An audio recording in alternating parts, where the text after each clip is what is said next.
Alright, chat, what's going on? Appreciate everyone tuning in. Make sure my microphone isn't too loud this time. What's going on? I hope everyone's doing well. Appreciate everyone tuning in. Decided to wait a little bit because it looks like I have internet issues earlier on in the day. I wonder if it's just because the weekend everyone's using all the internet on the block.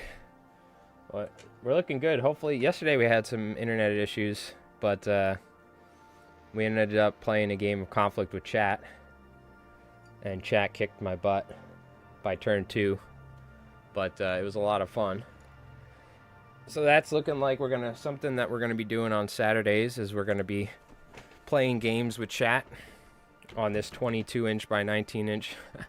I'll have to make some more mats or something, but should be interesting. I think that was somewhat of a success. I would like to get my shitty web camera at least plugged in so I can have a couple angles, but it was really nice for the game yesterday. I enjoyed it. Also, do you also stream on YouTube? Yeah, I also stream.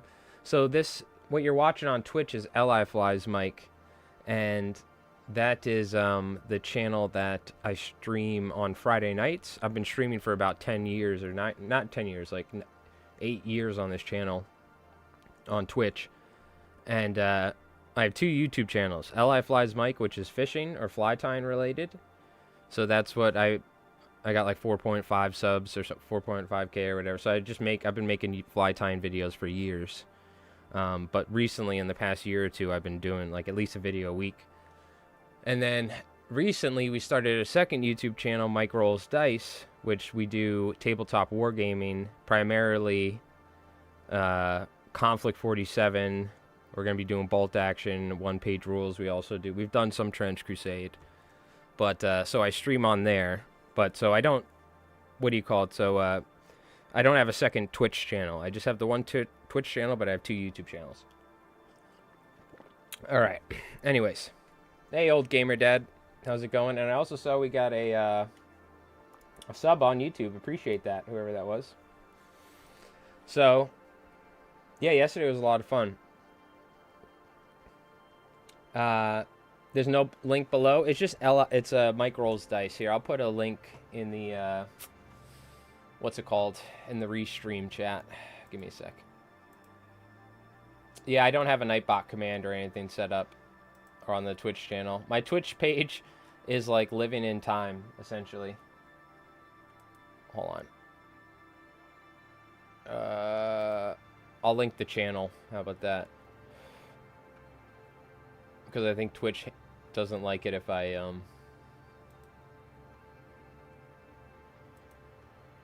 you guys watch on whatever platform you want. That's all I'll say.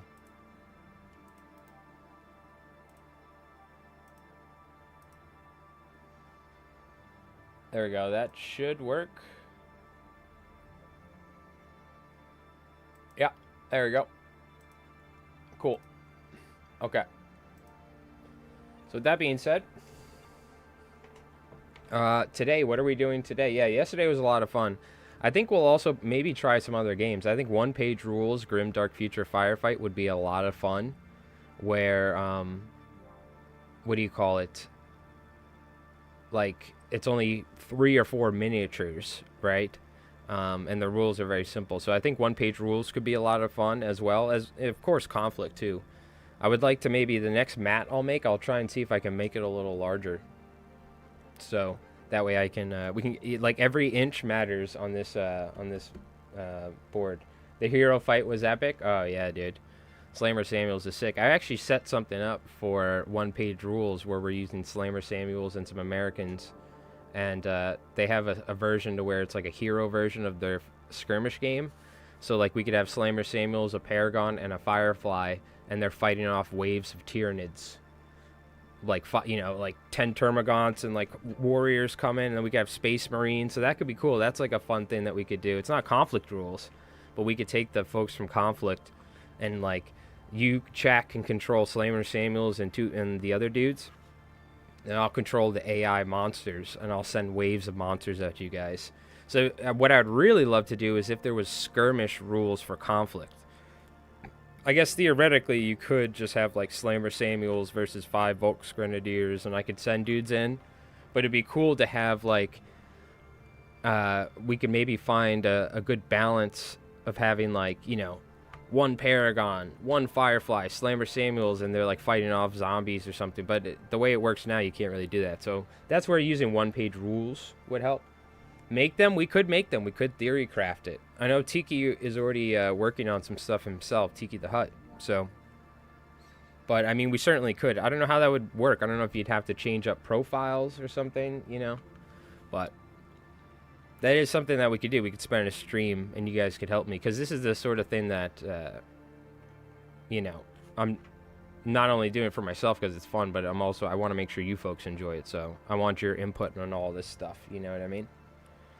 But so today, what are we doing? Well, we're going to be chit-chatting the whole time. Maybe we can even start theory crafting our skirmish rules for Conflict. But yeah, because that would be much easier. You know, it's a little bit harder with the small space here, trying to do like full armies. But if we had like Slammer Samuels and like 1 Paragon and 1 Firefly versus a bunch of like zombies and stuff, that would be a lot easier to like set up and run, you know. Drop zone minis for 10mm and somehow import K47 rules. Yeah, you could definitely do epic. You can always just scale down the size of your Conflict stuff, right? And use like a small 10mm, 18mm, whatever minis, right? 20mm. I think Dario Tabletop Miniatures, who makes some like bolt action, different content.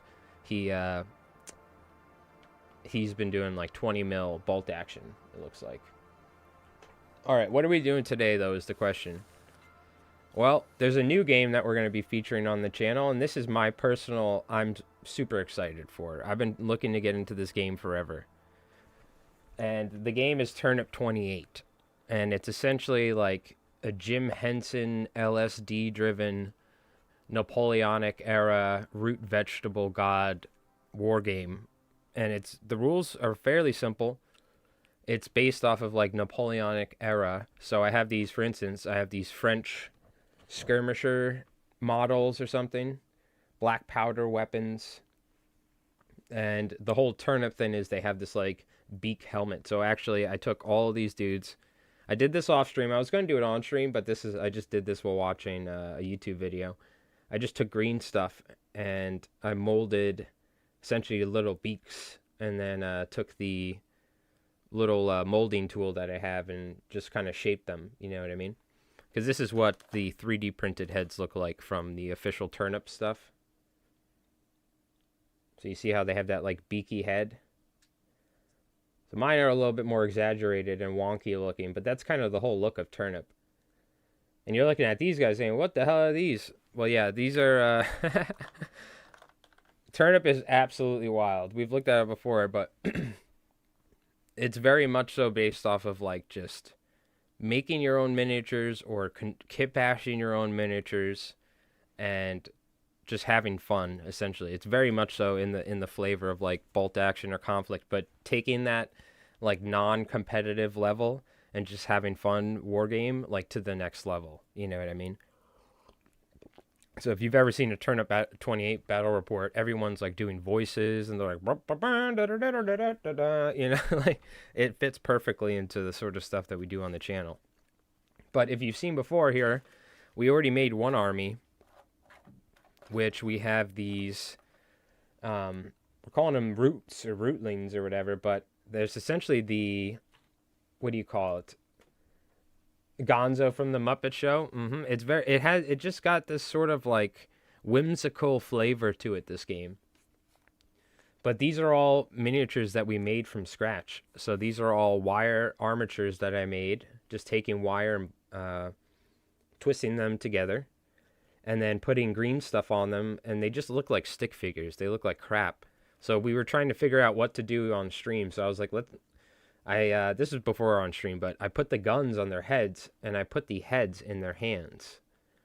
So they shoot with their heads and they look with their hands essentially. So, and then I was like, well, how do we paint these things? Because they kind of just look like crap. So we just kind of randomly applied earthy, fleshy tones with speed paint. And then we just took static grass and we took our glue and we applied static grass with our applicator. We applied moss. I wrapped moss around their arms.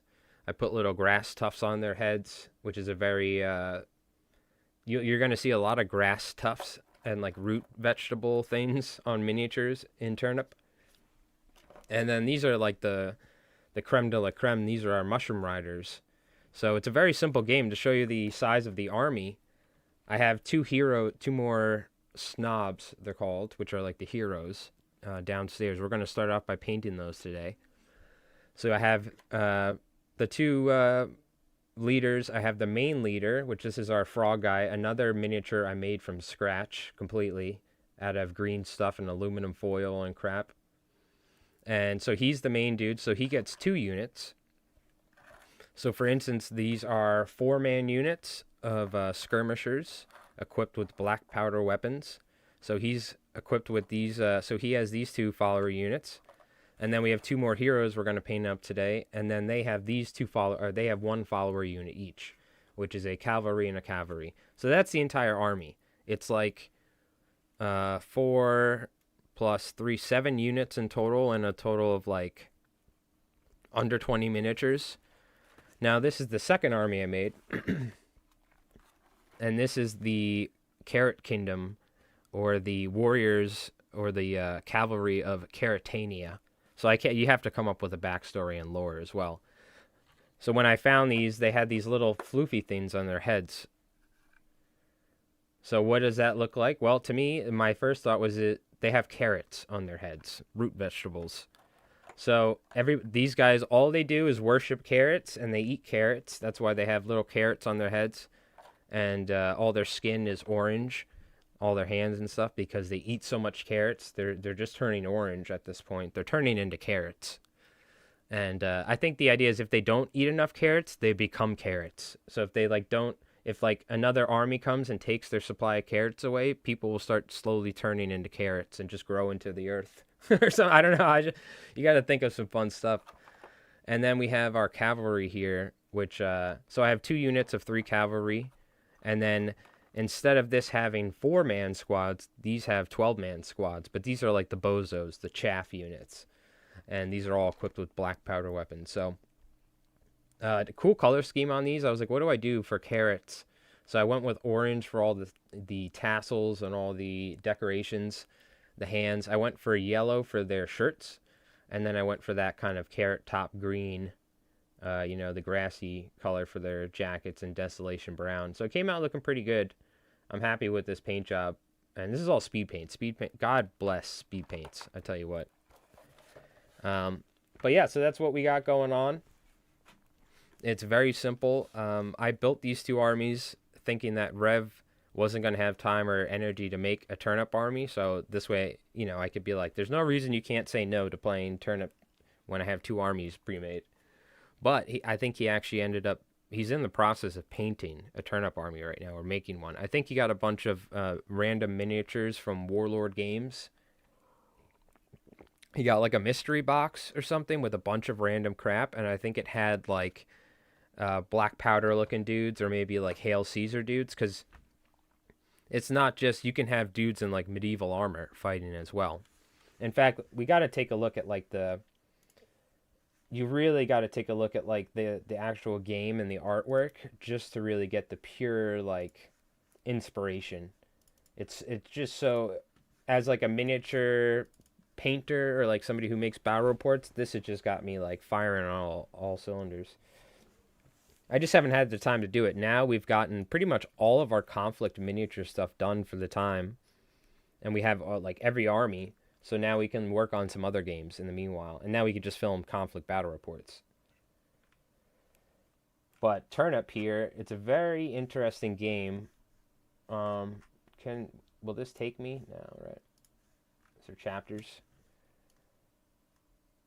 So you could just see like the artwork. It's like grimdark meets like fantasy meets like the labyrinth, you know, David Bowie like looking like creatures or something. And it just has this very certain art style. And we don't play a game like this. Todd the Frog, dude. That's literally Todd the Frog is the leader. I made the frog dude with the rabbit ears. So look, the whole idea is this is called Todd's Folly, I think it is. And the whole idea, we'll get to this, but this dude is he licked a root vegetable, and he turned into essentially a frog. He was like the captain of this army or the leader. So he's like this proud, stoic nobleman, like, oh, yes. But he licked a root vegetable that was shaped like an amphibian and then turned into a frog. And I had to just give him bloodshot eyes because, like, I made his eyes out of UV resin. So they were just like pits. And I was like, how do I give him bulgy eyes? So I took my Flytine UV resin. It's like an epoxy. And I poured it in there and shaped it with, hit it with the UV light. So where it cured. But you can see he's also stepping on a carrot. So there's like some hit backstory here. He's got some sort of like strawberry on his head. And he's got some sort of like turnip or some sort of root vegetable as a makeshift tail. But he also has rabbit ears, which is in the lore. I don't know why, but they have an official... It's one of the only official STLs that you can buy for the game. But that absolutely inspired me. There's also orders. So it's very similar to bolt action, where you can either move and shoot, you can just move, or, you know, move double or whatever, charge. And the cool thing is there's there's pins essentially in the form of panic.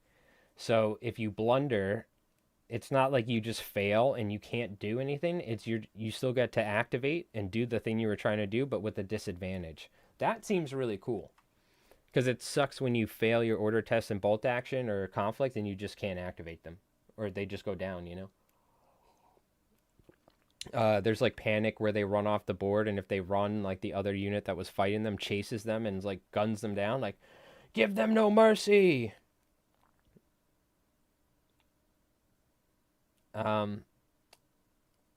The silly and wacky looks fun. Ugh, don't need any other one. I'm not trying to get you guys to get into any other war games. I will say it's miniature agnostic. It's miniature agnostic, and the rules are completely free on their Patreon. So you don't have to spend a single thing, you know? But you know what happens. You know what happens. I was like, yeah, we could play with any mini. I just went and made 2 armies right off the bat. But like, look at it, dude. I love it. So you could use like medieval, you could use Napoleonic era. You can see it's played on a 4x4 board, so small boards, which I have a 4x4 that we lift up to a 6x4. It's like a custom built table out of pallet wood we made. That's what we play on. So the 4x4 is nice. Minimal, like there's terrain, but not a ton. And it's like it's very similar to like how Old World is, where there's regiments and you have like dudes where they're all in formation in lines and you can use movement trays, stuff like that. Which we don't play a game like that, you know, so I'm super excited to try one out. So this is your Toff. So the snobs are your leaders. You get 1 Toff, and the Toff's going to be our frog dude. And then the toadies are just like officers, if you will. And the way it works is that you need a Toff, and the Toff gets 2 followers, like 2 units under his command. And think of it as like a platoon commander with like a infantry unit or something. And then you have your toadies. So your toadies are your other, like your lesser officers, and they get 1 unit. And so it's very simple. So you can just say how many leaders do you want, and that determines the size of your game. There's no points, nothing like that. There's 3 types of weapons, or 4, I guess. Black powder ranged, missile weapons, which are ranged, like javelins and bows and slings and all that. And then there's close combat, which could be anything in reality. And having them gives you benefits, you know, and whatnot. Or disadvantages, whatever. And the officers get a pistol or a saber. So, and a saber, I'm sorry. For the followers, and it's simple. You get like either 12 bozos, right?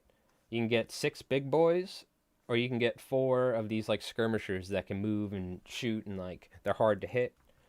That's your infantry. That's that. The big boys, you can give them like melee, right? All these guys can have black powder, and they can just stand there and shoot or something, or have bows. And then for cavalry, there's 2 units. There's whelps, which are 4 models, and then there's bastards. So I went for bastards. They're just like, they got 2 wounds, they have 4 attacks, and they have, all of them have like generally like one simple ability. Like this one is when a unit with this rule charges, their target must reroll any successful panic attacks. So I guess when they get charged, they got to take a panic attack. And then there's also a stump gun, which is like just a giant mortar looking thing that you can take.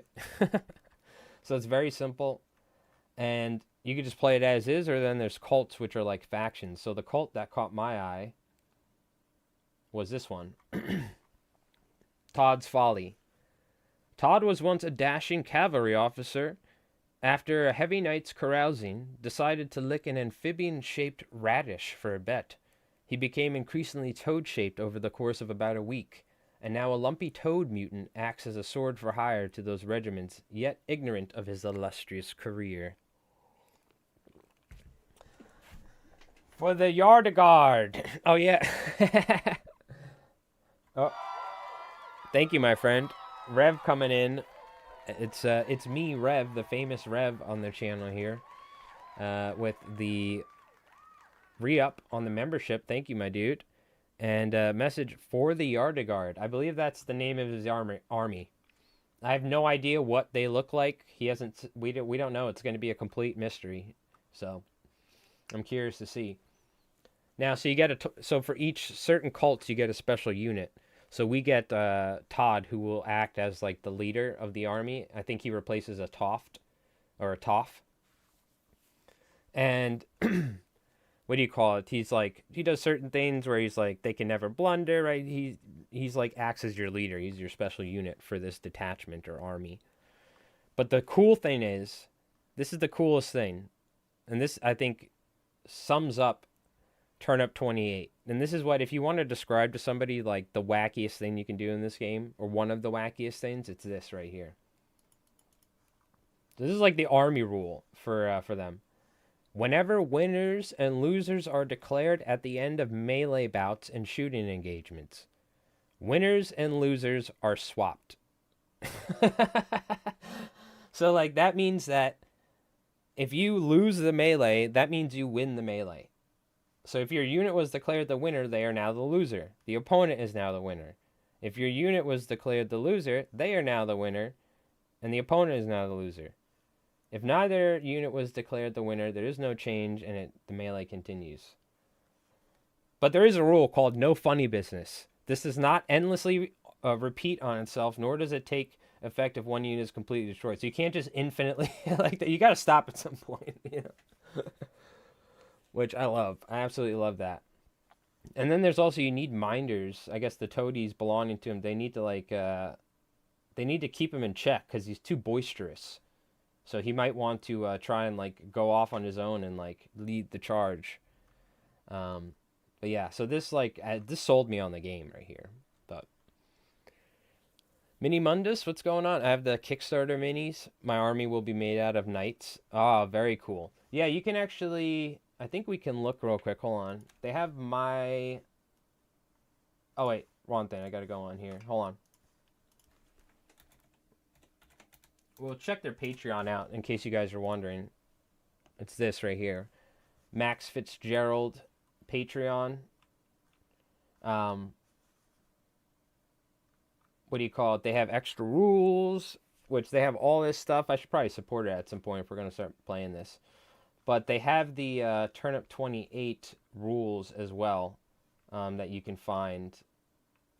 Oh, there's actually rebalance in the core rules and cult rebalance. But, and then if you go to my mini factory,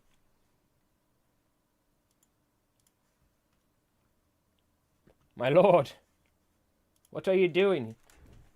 If we go to my mini factory, they do have official Turnip28 STLs we could take a look at. You gotta be careful on my mini factory, dude. There'll be some like big titty goth girls that pop up uncensored, but luckily I think this is safe. Here. Oh, they got some new stuff. So these are the grogs. If you guys want to actually get the official STLs, I bought the heads and the guns for kit bashing. But you can see, this is kind of like the infantry dudes. You know what I mean? So, just me, or is the stream dim? I don't think so. Looks fine on my side. Are you covering your camera on the front side of your phone, and is it adjusting the lighting on the brightness of your screen? My phone does that all the time. The herd! Yeah, I might actually need to buy these, because I bought the Warlord games farm animals sprue, but it's the Fungarous herd.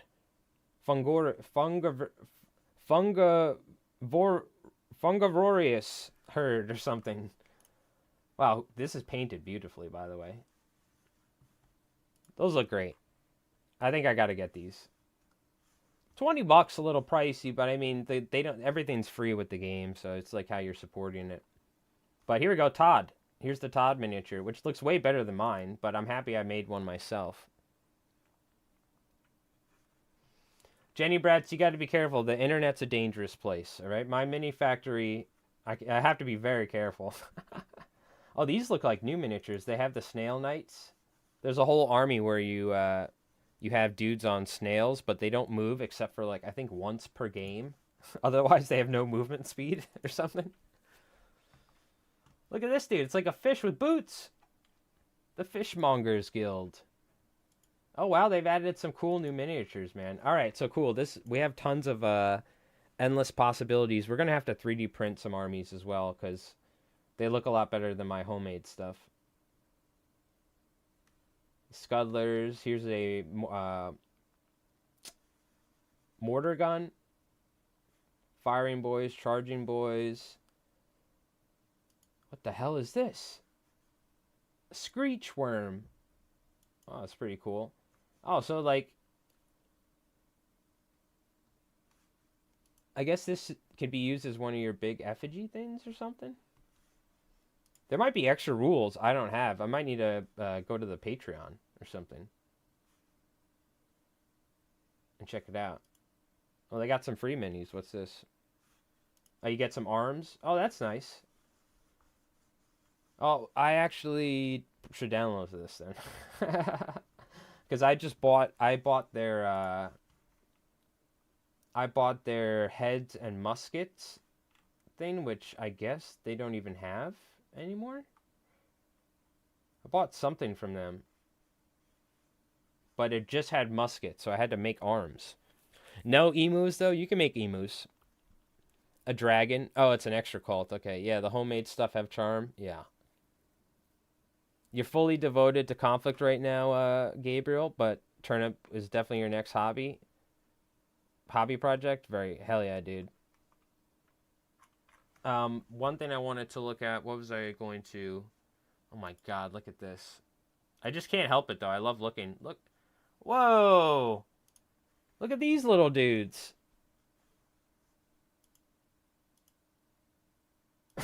What are they, chickens? They're like little chicks or something.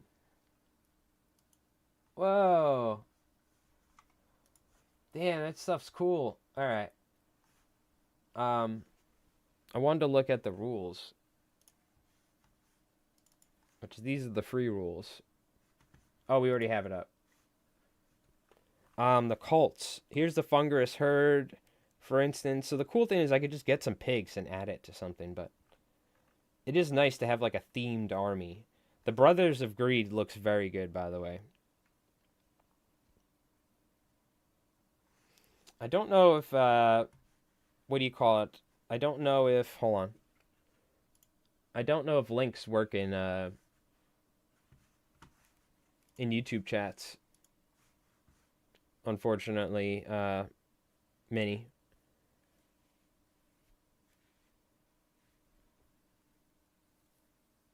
Or whatever, but Shadowlands, okay. Yeah, the greed looks really cool. The little tubers, is that for this, right? There's something with like rootlings or something. These guys look pretty strong, by the way. You can like eat your own dudes to like give them fly, increase attacks. It's all about eating their own guys to pick from these bonuses at the start, which these look really strong. This army. But who cares about strong in Turnip28? Procession of Woe, yeah, with the root shrine. So there's even more armies. I was looking at these guys. This is what I thought Rev was going to do. Was go for farmers. Because there's a thing where you have these farmers and they're literally growing vegetables and they're trying to harvest them. So you start off with these grass tough tokens. This is what I pictured in my head you doing, Rev. I don't know why, but you could just have like little farmers like with grass tufts. And the whole time we're playing, you're like what do you call it? You're like farming like root vegetables. I pictured that for some reason. Because if you don't know, Rev loves playing like little helpless girls or like kids. He loves playing old people that have no powers in like D&D, so he's like a hindrance to the entire party. He's always like a little child or like an old man. He's like, "Oh, my bones." So I pictured something wacky like that one, you know? You missed that one. I don't know. I got like my farmers could be the pigs and the ducks and the chickens. The feast of the charbidids. So this is crabs. You can have these you can have this crab dude. Just a bunch of dudes riding on a giant crab. Pretty cool. The snail guys, and I think the crabs dig up from underneath the ground, don't they, or something? Burrowed, yeah. You can burrow from underneath the ground or something with a crab. These are snail riders, which have 0 movement speed, but once per game, you can announce your regiment is performing the mucus maneuver. All snail knights and all cavalry followers count as having 18-inch movement for that round only. And the way a charge works is it's like you move your movement and then you roll 2d6, and on a blunder it's 1d6 or something. You add it all together, so you can like do some crazy charges, I think. These guys like walk on stilts or something for some reason. I don't know why. These guys have a hot air balloon. It's just cool. These guys are getting sucked off by leeches. This one's cool. I've seen this. This looks like a fun army. This one you're allowed to have like a gigantic 100mm or like 160mm base. So I've seen people make like 4-foot tall like miniatures that are literally like wooden sticks and stuff like that. And just like crazy stuff. Like I don't even know how you would move it, but I've seen people make some awesome cool stuff. And this is like your effigy. It doesn't attack, but I think it like just gives you a bonus. It's like a giant wicker man or something. So yeah, I don't know. You can never like blunder or whatever. So these guys got rockets. Yeah, it's pretty cool. And apparently there's a bunch more rules. So the farmers, do they have special minis? No, you can build them like you want. Oh yeah, pretty much with anything, right? I think you have grass tufts. And I think they recommend you have like farmers that you can where were these? Where were the farmers? Don't worry, we'll start hobbying soon. I just wanted to look over this stuff real quick. the farmers are here. They don't technically have special units. But what you can do is you have grass tough tokens. So I think you need a selection of 6 miniatures, and these are your gardeners. Farmers, peasants, agriculture figureros are not considered models for the sake of the game. They're just like tokens.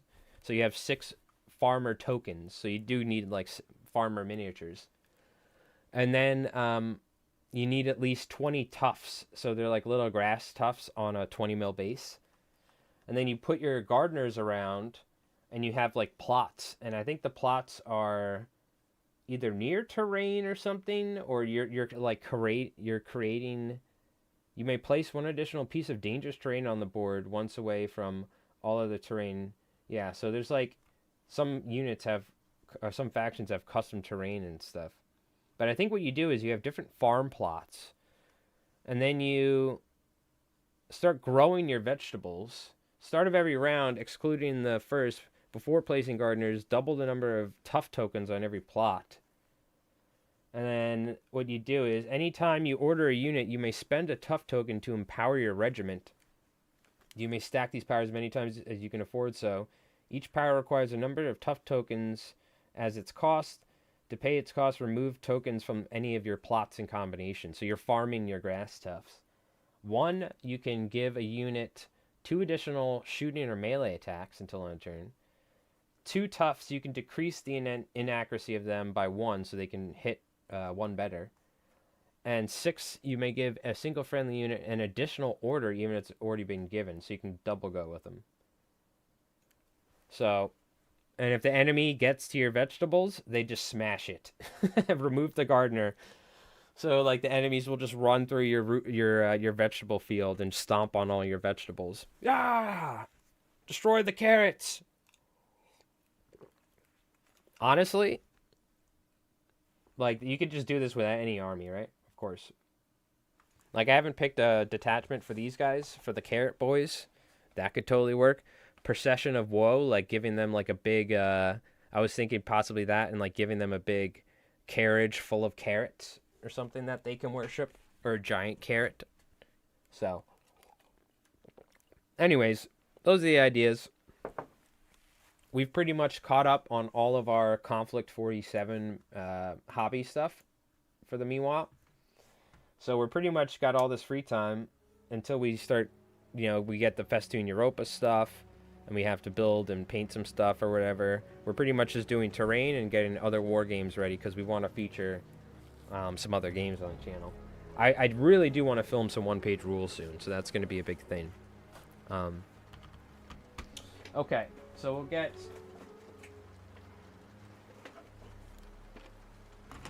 we'll go ahead and get some stuff ready here. And get my paints. Yeah, so I think we're going to play these guys as Todd's Folly or whatever. So they're going to be the ones where, like, when they lose, they win. When they win, they lose sort of thing. It does recommend we just play the game to start. So I think I might try and record a game myself between these two with no detachment or cults. And try and learn the rules and make a video, like, learning Turnip together or something. I don't know. And then when Rev's ready, he can play his army. But I would like to kind of try and just play it without any cults and just learn the basics first. So we'll see, though. We might wait because we got to film Konflikt in the next couple days. I'm working on the next Konflikt video, which is coming out Wednesday. I just got to edit the last 2 turns and do my voiceovers, which I'm probably doing tomorrow. I'll finish up. So, all right. So we'll get some brushes. I have to go get the miniatures from downstairs here in a second. Grab this because where's the other blue one? So we're going to be starting off by just painting the last 2 of our guys. I made 2 custom snobs. So we're going to paint those, and then we can go ahead and apply grass. I want to do grass tufts to all the bases. So we're going to paint them like kind of brownish and black or whatever, or green, just with like speed paint or something. It doesn't really matter. I just want to cover the bases in grass tufts with the static, not grass tuft, with the static grass applicator. That's why I have the sheet of paper here to lay out and catch all the grass tuft stuff. So, and we need to apply grass tufts to all of these as well. So we could real quick, like on some of these, maybe, I probably should have done that like last night. I should have painted them and I should have glued a bunch of random moss and crap, but I can always do moss after. That's fine. So anyways, that's what we're going to be doing. I do need to get the 2 heroes, or the 2 snobs from downstairs. I airbrushed them and they were just drying downstairs. So let me go run and grab that real quick. And I gave them a zenithal highlight. We'll paint them, and then we could start making an absolute mess with grass tufts. Or with the static grass. So it's going to be an absolute mess. I'll actually, you know what? Let me go down and grab a drink too. So let's take a quick, I'm going to take a quick little break here, just a moment. I'm just going to go run and grab a drink, and I got to go run and grab a couple supplies and the minis and whatnot, and we'll start getting these ready. So what do you call it? I'll be back in just a moment, chat. Get your drinks, get your paints ready. We're doing some hobbying today, so let's put this up here. All right, I'll be back in a moment.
All right, let's get going.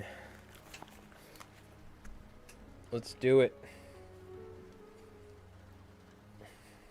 Okay. So look at these monstrous creations. I was like, I need 2 more leaders for the Todd's Folly, and they're all handmade. So I took... They originally were like... I was going to make like horse creatures and then put dudes on top of them, but then we decided to actually stick them on dollar store wooden mushrooms from like Halloween, so they look way cooler like that. So I was like, all right, well, these are all I got left. I would have to make new ones, so I was like, I'm just gonna stick heads on them. So that I took the chopped off heads from these guys. I chopped the heads off and put official Turnip28 STL heads on there. So I used that as a base, and then I took green stuff, molded it, and then I took green stuff, put it on top, and then jammed a Turnip28 head on it. Because that's what all the other... That's what these guys all have, so... Double heads, though. They're all arguing with each other. Oh, left. Oh, right.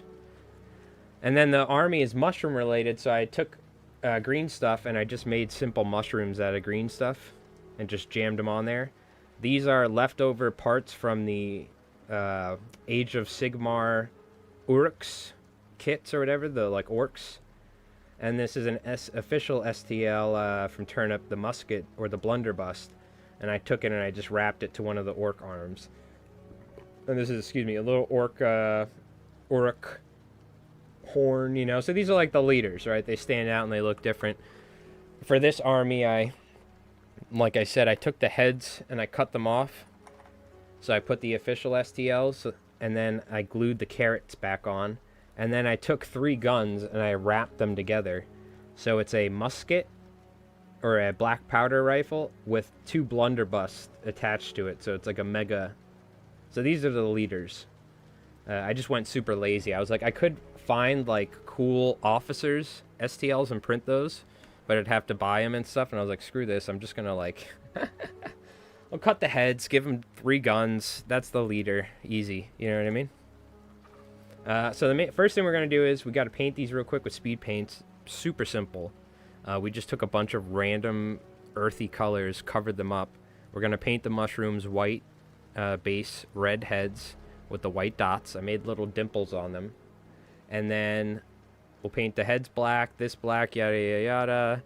And then we could start covering this in static grass and covering all the basin in static grass. So we're going to make an absolute mess is what's going to happen. But this is a good Sunday hobby stream. I'm excited. Turnip28 coming to a Mike Rolls Dice video soon. We're going to think of ways to improve the Saturday battle report. I do have another web camera. I'm going to try and set that up for next week for maybe a different angle. And I got to figure out maybe a different camera angle or something. I don't know. We'll see what the deal is. But that was a lot of fun. I just need to streamline it. So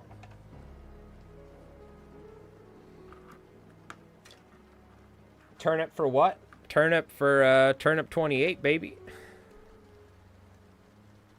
Hell yeah.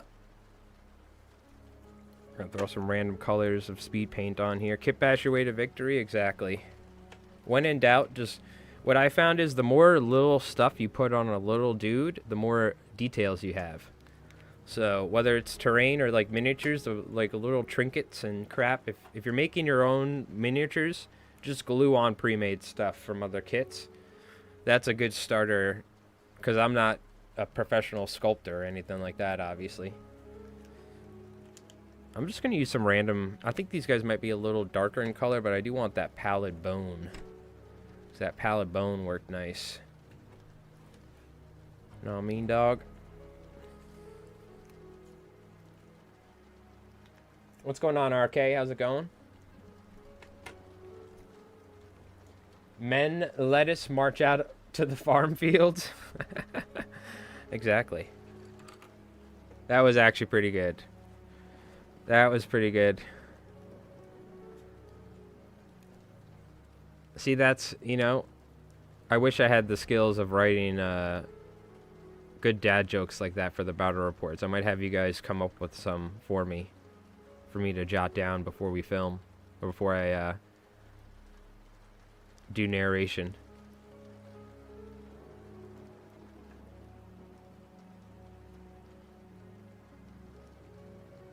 So I'm just kind of putting random colors here and there, whether it be purple, kind of like a bone creamy color, some greens, some browns. The idea is to just get some random colors on here, because we're going to cover it up with static grass anyway, so it doesn't really matter. We just want to give it some kind of fleshy, fetid, yet natural colors underneath.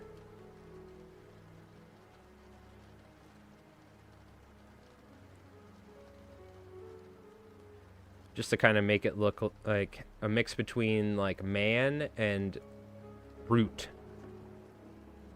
That's the whole idea. I don't know what happened. Todd somehow figured out to get a army out of like maybe dead soldiers and raised them from the ground with like roots. He took the holy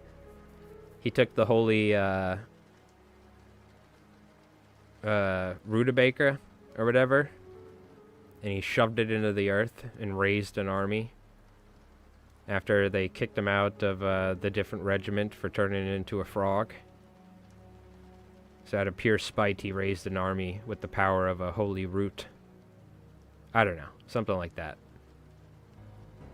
That's my explanation, but you guys might come up with something cooler. I think I had some more of that bone.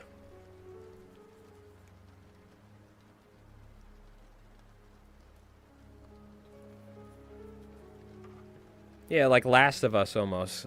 There you go. Like that's why maybe the fungicidal herd actually might be good, because I could always take Todd and switch him over to something else.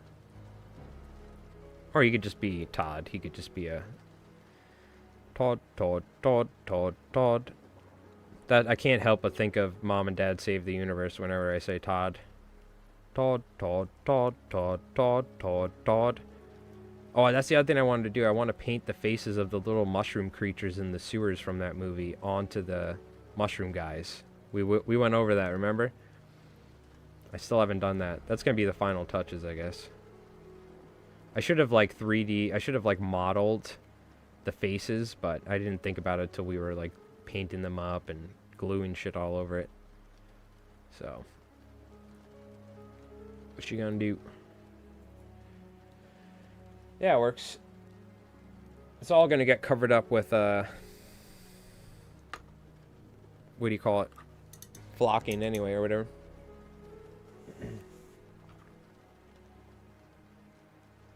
Mm-hmm. Yeah, me and Rev both are on the same page when it comes to that movie. That is such a fantastic movie. We reference it all the time. And like space campaigns we've done in like D&D or Savage Worlds, whatever, that movie always comes up. Todd.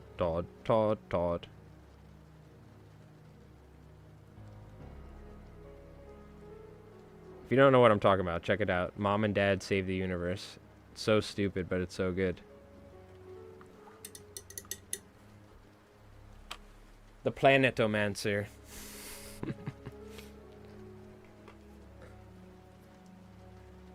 Todd. And they had those like dog dudes and the fish women. Fish chicks.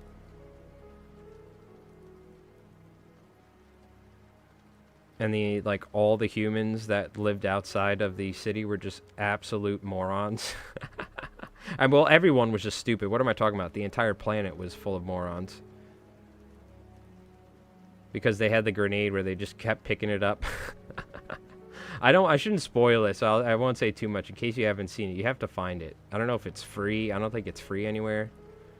You might need to pay. I don't know. But I highly recommend checking out Mom and Dad Save the Universe. It's so good. That's like the exact sort of stuff that you grew up in the 90s watching. If you were a 90s kid. Yes. He does know father.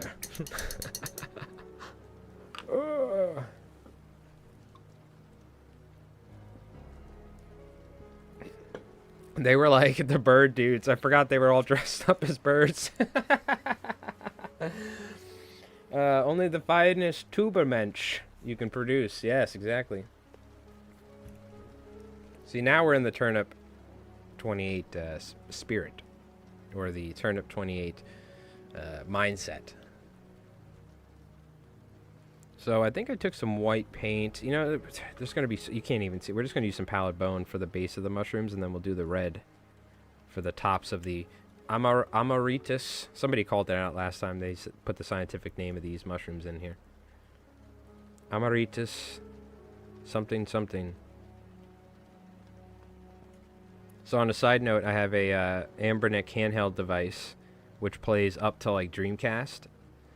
And I've been playing Resident Evil 1, the original one, and Resident Evil 2 on but PlayStation version, the originals. Dude, after playing like modern day Resident Evil games, like the remakes of Resident Evil 2, like those games are just so frustrating. It's like literally just like running through hallways and like trying not to get grabbed by zombies because you can like not kill anything. But I've been playing that. That's been pretty good though. It's been fun. And I've also been playing Legacy of Kain Soul Reaver, which is a fantastic game, which I never got to play back in the day. So I've been retro gaming it up. I usually only get like 30 minutes at the end of the night after, because I have to edit. I'm doing all this stuff, making videos for my other channel, working, doing fly tying. But I try and get a little retro gaming in every night. Take care to grow your army. Yes. You guys are so cool. I can't think of anything cool to say. Like any cool quotes. Like referencing fertilizer or something. I don't know. You guys are just on a whole nother level. Leave it up to chat. Chat knows everything.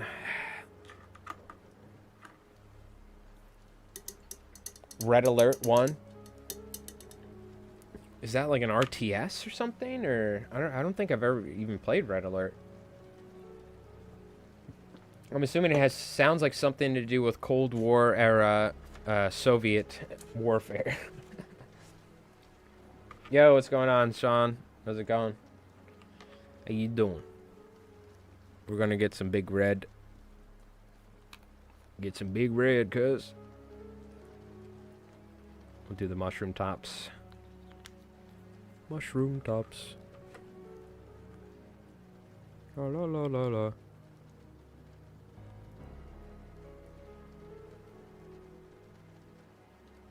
Yeah, luckily we cover all these miniatures with grass and stuff, so it doesn't really matter, but the bright mushrooms will give it some character. You know what I mean?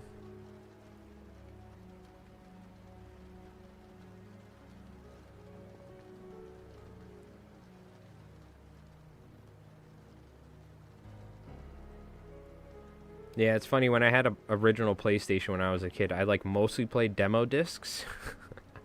And I had like Crash Bandicoot and Spyro and all that, but there was like a lot of the games I had were just not good. You know what I mean?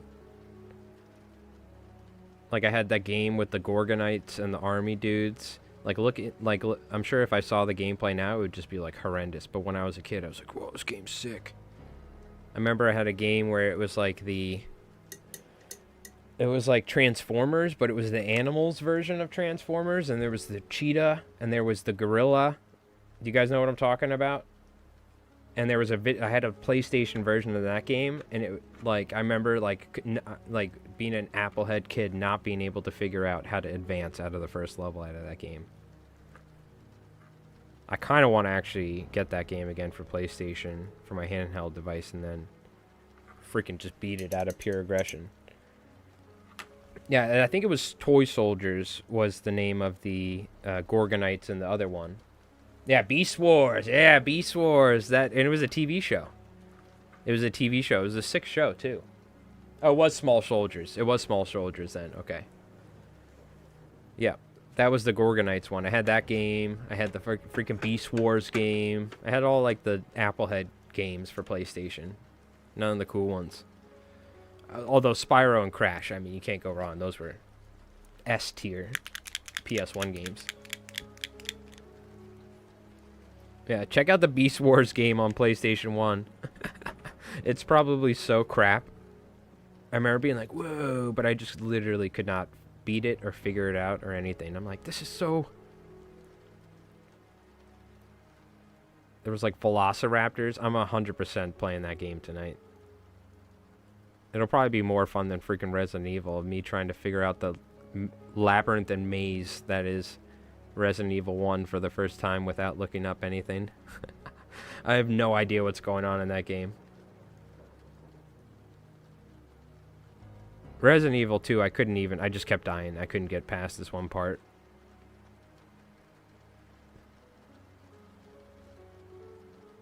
I'm gonna have to revisit it. I don't think I made it into the police station yet with Resident Evil 2. I just keep dying. I did re-download Resident Evil 2 Remake on Steam because I do want to play it. Because I've been watching folks play the new Resident Evil 9, which looks fantastic. Beast Wars was so good. I love Beast Wars. That was one of my favorite shows as a kid. I had the toys too. I think I had the cheetah and the T-Rex guy or something, I want to say.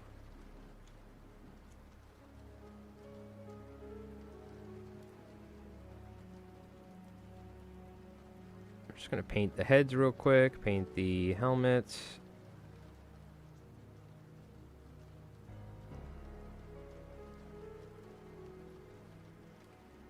I put a lot more time and effort painting those. This is the army where I splash paint on and then I glue. I put actual glue all over it. So I'm not as worried. Luckily. You know, I was going to make it wood. Let's just make the whole freaking mace metal. Who cares? It's kind of more grimdark. Because I'm also applying like a rusting to the... Which I can do after I glue crap all over it. I've been applying like rusting to the black areas in the helmets. I kind of like this being one of the carrot guys' heads like morphed into the mushroom body. I think I'm actually going to have to get that fungus models and print that and maybe run them as the fungus dudes because it totally makes sense with the mushrooms. Everything's like fungus related. You know what I mean? We need some Absolution Green for the speed paint for the carrot helmets. Of course. So what's everyone doing? Are we doing some hobby-related stuff? Doing any painting, any miniature building, terrain stuff? I know we probably got a bunch of folks lurking. This is definitely a lurk stream.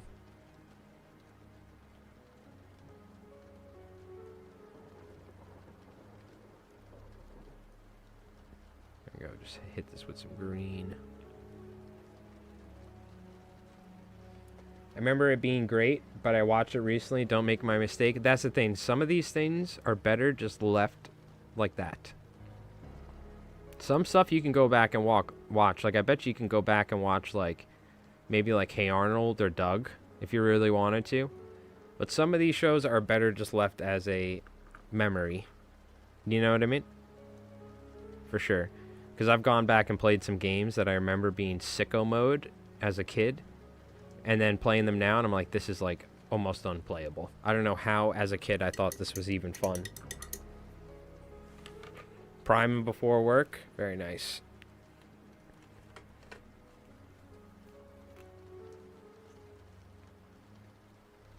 Yeah, this is, there's a lot of hobbying I've been doing recently. I guess because of Mike rolls dice, I kind of have to.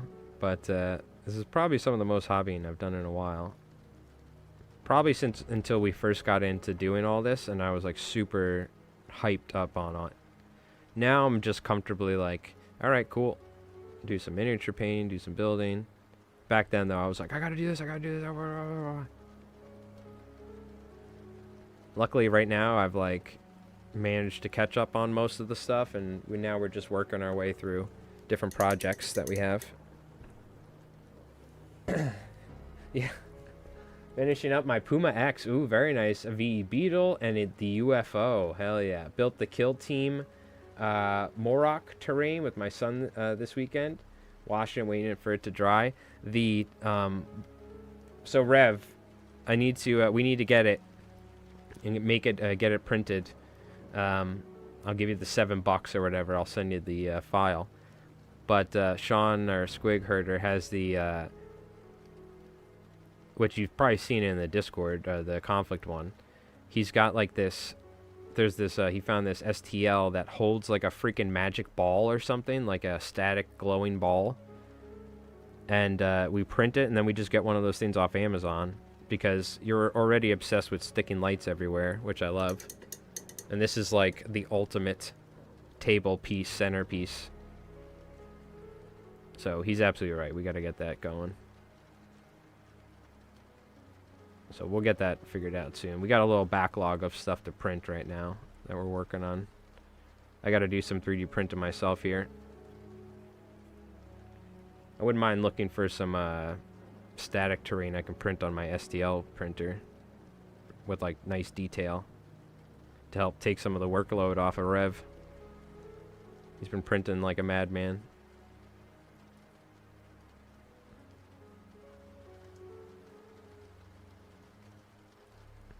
A little sloppy, who cares? It's fine, it's fine.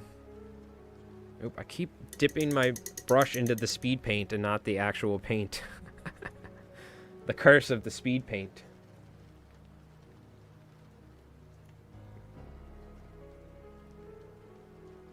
You know, there was one other game that I loved playing, and I think it was just a demo. But it was the... There was like a diving game where you could dive and you'd be looking for treasure. And there would be like other scuba divers that you would have to shoot with the spear gun. And there would be sharks. Does anyone remember the name of that game? I want to freaking play that so bad. I got to write down the Beast Wars. From PlayStation 1. It was like a demo thing.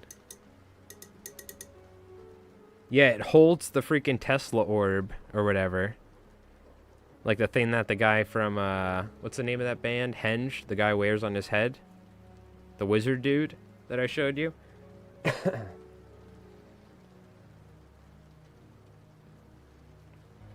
Echo is worth replaying. Didn't you talk? I thought you hated Echo. Did you like Echo? I thought you, like, said Echo was maybe somebody else. Or maybe it was like I was watching Djibouti show and just in my mind or whatever. I played the crap out of Echo because I had it on Sega Genesis. It was incredibly hard. I probably didn't get past the 3rd level or something ever as a kid. But I gotta find the freaking name of that scuba diving game, dude. Let me look it up real quick. PS1 scuba game. It was like a demo game. Ah, yeah, dude. This was it. Treasures of the Deep. Yeah, this was it right here. Treasures of the Deep. It was this game. Because there was like a sub, too, you could use. I played that game for hours. Alright, I gotta write that down real quick. Hold on.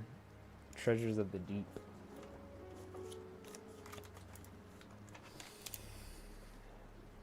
And Beast Wars.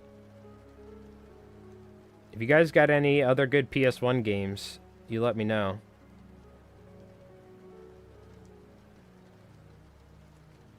Okay.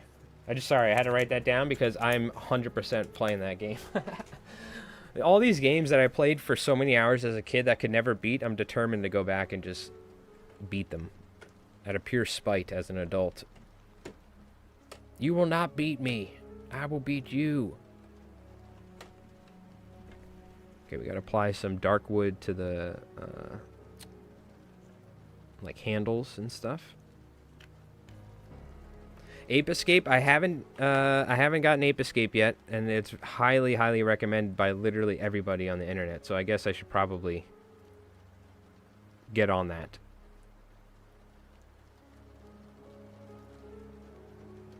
Even if it's not like my sort of style game that I generally like playing, I think it's probably worth giving it a try. Because it's so highly praised.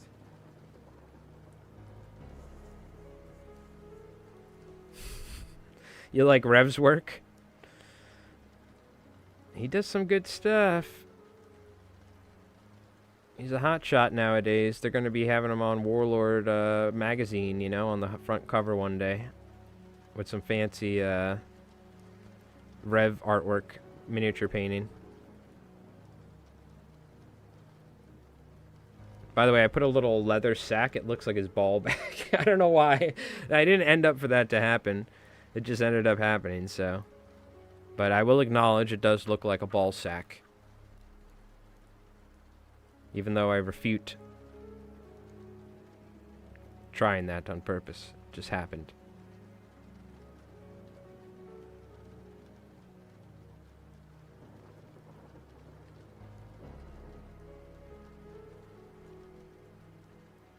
One of my favorite PS games that I've been playing recently is Colin McRae's Rally, dude. Oh my god. It is one of the best racing games on a console I've ever played in terms of how it handles and the physics and the drifting and stuff. Oof. It's like S tier. Never played it as a kid too. It came with the Amberneck and I was like, ooh baby. Thank God I tried this game out.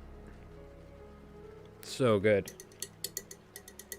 I'm supposed to write something for one of those Warlord highlights for my guys. Been lazy. You got some beautiful, beautiful miniature painting that you've done, Squig Herder.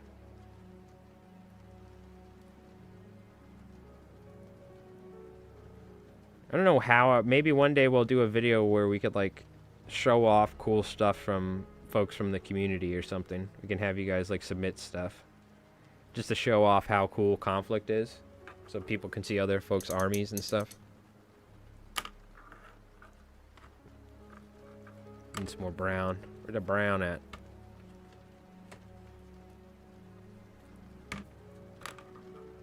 Twisted Metal? Yeah, you know, I actually played that like a couple years ago, and it handled like absolute crap. And I'm like, how the hell did I ever play this? But I think you kind of need to get into like, you have to get into the groove with Twisted Metal. You can't approach it like a modern day card game and how it handles. You have to like realize that it handles a particular way, but once you like appreciate it, then I think, because back in the day, you know, we didn't have all these expectations on how these games were supposed to handle and play, and like, man, this controls feel like crap. It was like, that was how video games were, you know. Some handled good and some felt good, some didn't. But I remember playing Twisted Metal and being like, hell yeah, like, man, like jumping it and doing all this. I tried playing it recently. I could barely even control it. But I think you gotta like kind of like remember, and once you figure that out in the controls, nowadays you can have a lot of fun. There are some other games like Twisted Metal too that are very similar that might handle a little better. I was watching Djibouti show play some retro games recently, but I mean, Twisted Metal is just so good. It's OG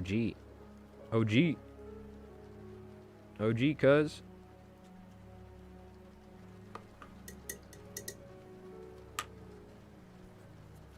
Do one more application of bright red on the tops here, and I missed a little spot. Like a drunk man, a go-kart.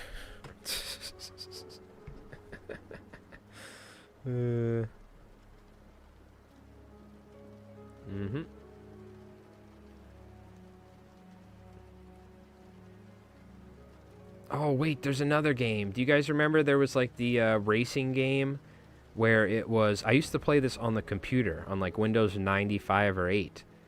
But it was like super advanced, futuristic, and it was up in the tops of these cities where you were driving on these like blue platforms with walls. Do you guys know what I'm talking about? It was a early on racing game. I forgot what it's called, but it's super, super famous. I'm asking you guys because you folks are way more knowledgeable than me.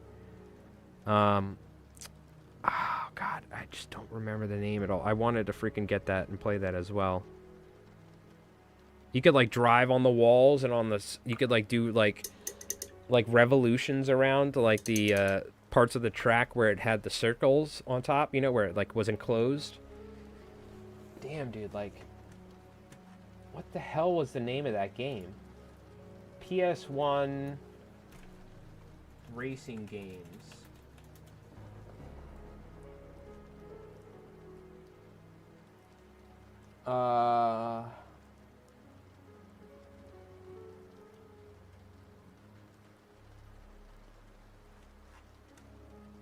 Future,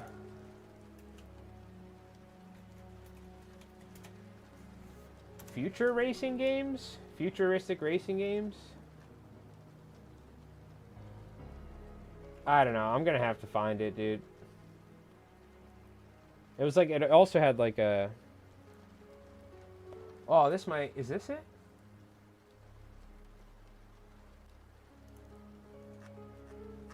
Hold on.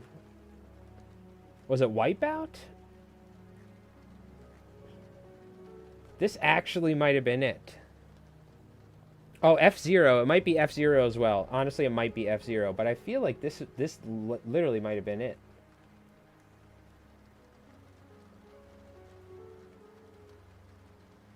Yeah, this predated predated F-Zero. This actually might have been the game that I played on, like, what do you call it? No, but F-Zero did have, I think, a PlayStation version or something, or like a N64 version. Dude, I think it's this game right here, Wipeout 2097. It honestly might be this. This came out in 1995, it says. Predating F-Zero by 3 years. I remember this, like this yellow thing right here. Specifically. You know what? It honestly might be this freaking game. I gotta write it down. I am gonna write down F-Zero too, because I think F-Zero is on PlayStation as well. But Wipeout and Wipeout XL. It might be XL is the one that I played. Wipeout 2097. Wipeout XL. Okay. Yeah, there's probably F-Zero sequels, but I played this on like a freaking PC back in like the mid-90s. I think it was probably like it might have been like a straight up floppy disk. I don't know if it was even it probably was the CD at that point, but I don't know. It was early, it was early on, like old. You know what I mean? All right, let's start gluing. We got all this junk.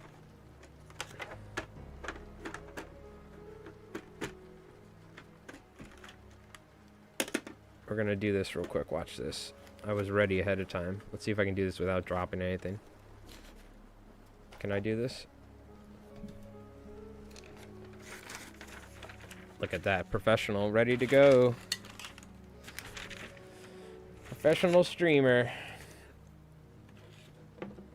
Now you're wondering, why am I doing this? Well, static grass. It's gonna make an absolute mess, as it usually does. As it usually does. Okay, so those can dry. I guess in the meanwhile, we can do the basing.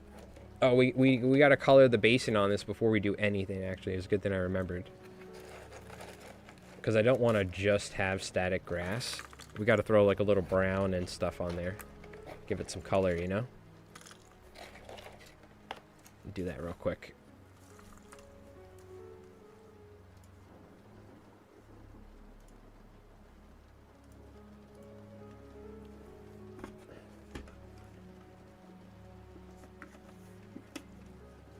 Basing is what I'm worst at. I got a nice little formula. I usually super glue the thing to the base, and then I take sand and I sprinkle sand in there, and then I usually just paint it like brown or something, and then throw some grass tufts, or I'll you know, we've been doing a lot of snow basing or whatever, but here we're gonna just really heavily let the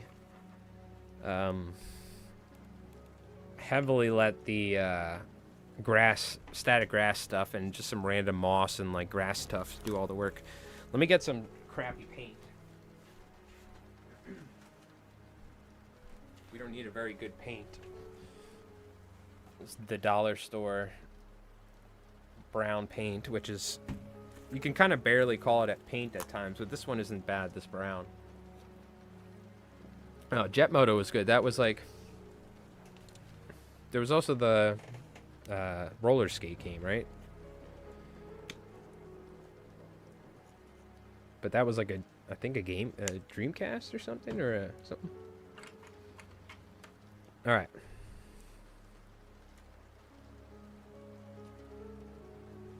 pretty much just going to cover all this with some brown, and then we can always like apply a watered down black if we wanted to, but I mean, I'm honestly just going to glue a bunch of crap to the bases after flocking it anyway, like moss and stuff, so if I want I can always glue some rocks, who cares. So I'm just going to paint them brown just to clean up any of the zenithal. And it's kind of like a muddy battlefield, I would imagine. It's root vegetables. They love the dirt and the mud.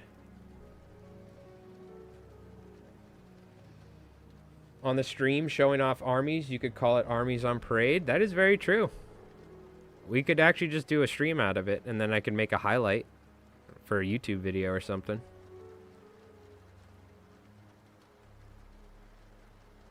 Absolutely. I think that would be fun. I think it'd be, because there's some really good painters in the community, I'm sure, like Sean and other folks. I haven't seen all you guys' work yet. So that could be a lot of fun, and just show off some interesting, because I've seen some really cool like kit bashing and stuff, and even just different colors people have been using to paint and stuff like that you normally wouldn't think of. You're gonna see Rev's Axis army looks amazing on camera, by the way, because I've been editing that video.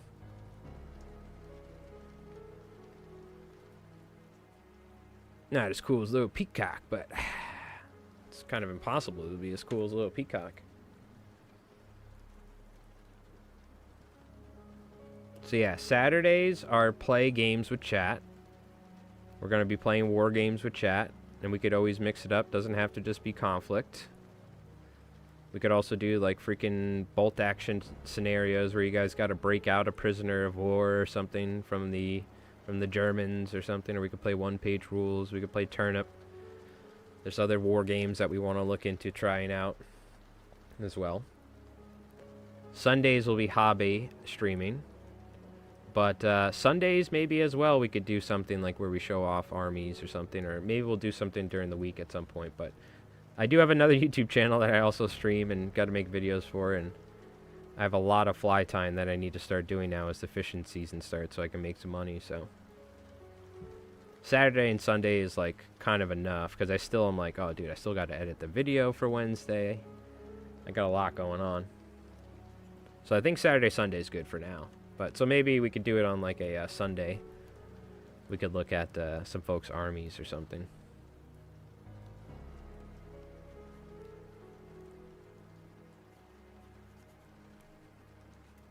Or we could always like take some, we could look at what you folks have been doing if you post in the K47 Discord. I do have a link to my Discord, but it's mostly like a fishing thing. I just put a link in there in case you guys want to post something so we could take a look at it on stream or something. But you can always just use the K47 Discord as well. We could take a look.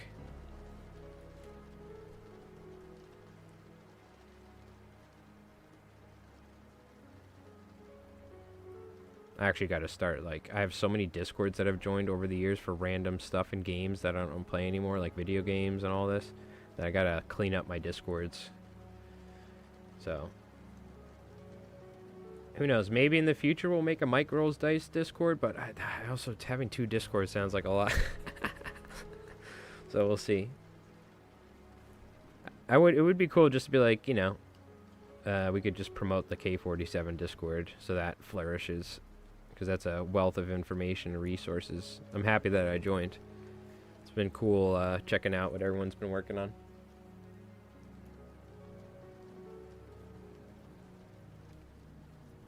But we'll see. Maybe in the future we'll start a separate Discord for Mike Rolls Dice. I don't know. Guess we'll see how popular the channel gets. If people are like, I wanted to go, where's the Discord? Because my Discord is like all old guys that like fly fishing, like me. So they're gonna be like, what are all these whippersnappers talking about? Are the Germans invading? No. That's what I sound like when I'm not streaming, by the way. That's my natural voice. Old man Mike. Oh.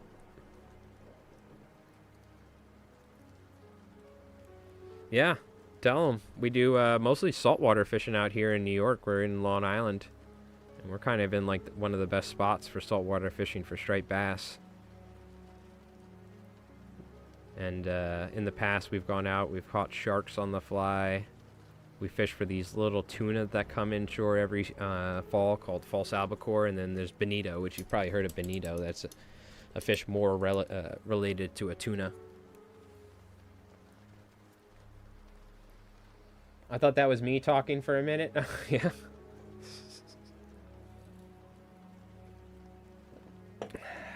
No, you talk like this? That's good to know. Got something in common, huh? I think my average audience age in my fly tying channel on YouTube is like over the age of 40. So most of my viewers are like older than me. We're getting some younger folks into the sport, but there's a lot of definitely a wise man's game. A wise woman's man's game.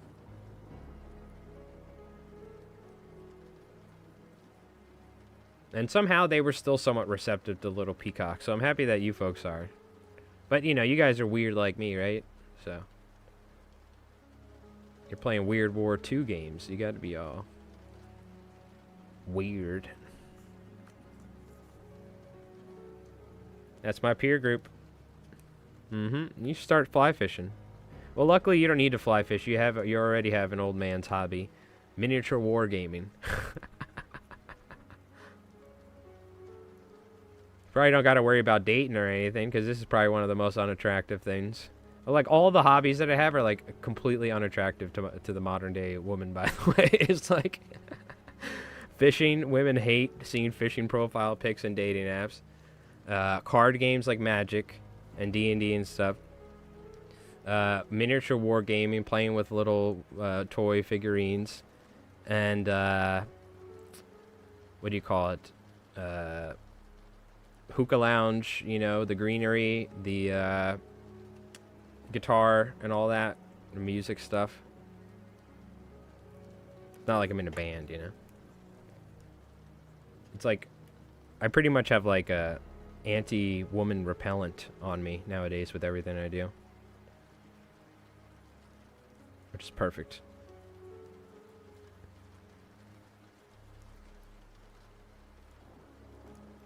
So just embrace it.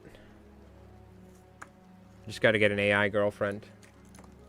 What's normal? True, yeah. What is normal, right?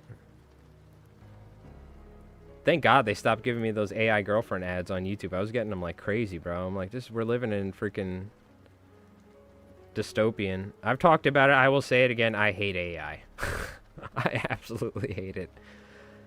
And I'm seeing it more and more. And I'm seeing it on like fishing channels. I'm seeing AI thumbnails and AI stuff. And I'm like, oh God. All the cool like military history channels that I watch, like battle guides and stuff, all of their thumbnails now say no AI, because all of their content's getting ripped off by AI channels that are getting 4 times the amount of views as them. It's like, fuck, dude. I'm lucky that I think the stuff that I do on YouTube can't be easily copied by AI. Like, you can't physically tie a fly with your hands with like AI video. The only thing they could do is steal my video and have to transform it enough with like voiceover or whatever. But if you're making like animations, you're making any sort of discussion topic videos, AI, like they could just essentially use like some program to like take your video and just cheese it up with AI and get like 3 times the amount of views for no work. So I personally hate the crap. But Mail Call, are you talking about, was that the goddamn show with Gunny? Is that what you're talking about? The show on like the History Channel with that Gunny dude, and he was like, hey, let's shoot a 50 cal or something. Is that what you're talking about? Or am I thinking of something completely different? Was that a different name? Yo, what's going on, Tommy? How's it going? That was, oh my God, I don't know how I remembered just from the name Mail Call, but I love that show. I think his name was Gunny too. Yeah, he's an actor, and I think he was in the military too. All right, you maggots. Or something. Yeah, the guy yelled at you. Yeah. That fucking guy's awesome, dude. That was a classic show. I literally haven't thought about that show for probably like 20 years, Jenny. I have not thought about that show in like however long. However old it is. I don't know. 15, 10 years, whatever, how long since. That's hilarious.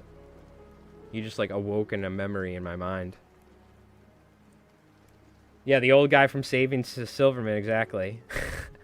He was in a bunch of war movies and stuff back in the day, if I'm not wrong. He's been an actor for a long time. But yes, exactly. He's like, ah. Like, who the hell is this crazy old guy, right? Wasn't he like fighting him or something? He's like, I'm gonna tear you to shreds. Something like that. Mm-hmm. One of my favorite sayings from Saving Silverman, "Shanahaye ha!" When Jack Black like runs away and they're yelling at her from the window. I used to do that all the time. That was one of my favorite Jack Black quotes of all time. Such a good movie. Such a good movie.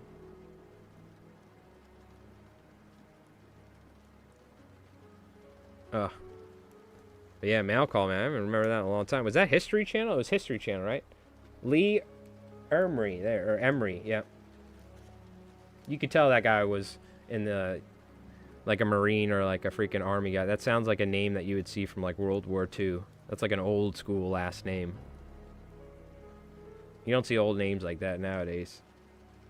Like, yep. Lee Emery. Emery or Ermy or something. He was a Marine, yep. No, I remember he was definitely, I'm pretty certain, yep. You could tell, too. That guy was not just a good actor. He was all, he definitely lived the life. I go fishing, bird hunting, smoke a pipe, play with soldiers. I'm soldiers out, been married 3 times. Oh, well, that's good. Hell yeah. Hell yeah, baby.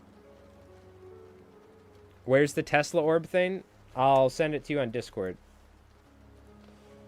Hold on.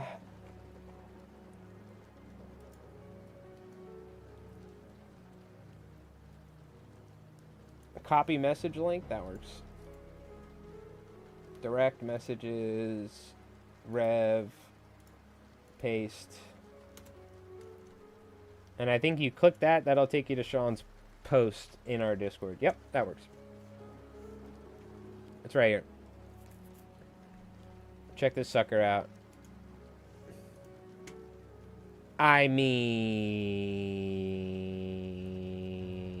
yeah. Yeah. And I like the simple jungle terrain. That's my sort of stuff. Although I am seeing primer.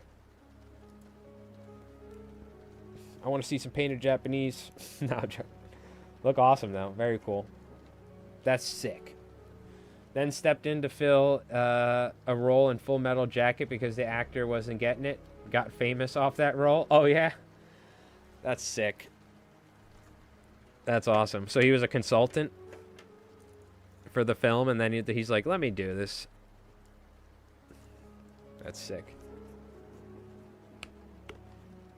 Not my toy soldiers. Okay, good. I was gonna say, well, I knew yours aren't painted primed, but maybe it would be like a buddy of yours or something. But is that for like the wargaming club or the shop that you play at or something?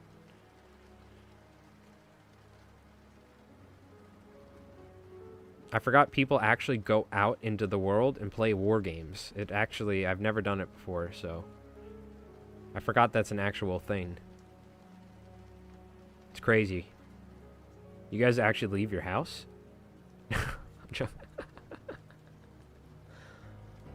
One day we're going to have to set up with some folks locally. We're going to have to set up a conflict thing for like the Northeast for Long Island. Maybe get folks from like Jersey, Connecticut, We'll have to find somewhere that we could do it.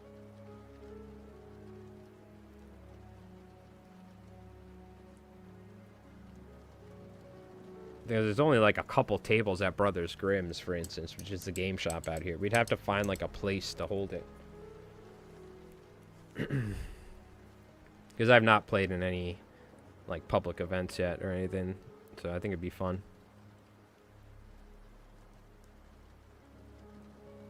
I don't think there's any place on Long Island that sells Warlord Games products. I don't know. I'm not certain. Maybe there's a shop that does, like, further up the island from us.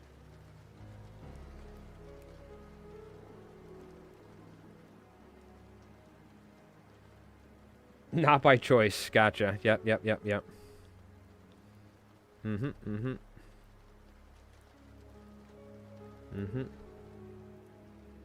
I know. I was clamming for a couple years in commercial fishing up until recently. But we were clamming in the middle of the winter, and let me tell you, going out into the bay while it was freaking like snowing in February and breaking the ice with our boats to stand in the water and waders, I was like, screw this. When they asked me to do it this year and they still owed me money, I was like, nope. I got Mike Rolls Dice videos to make, sorry.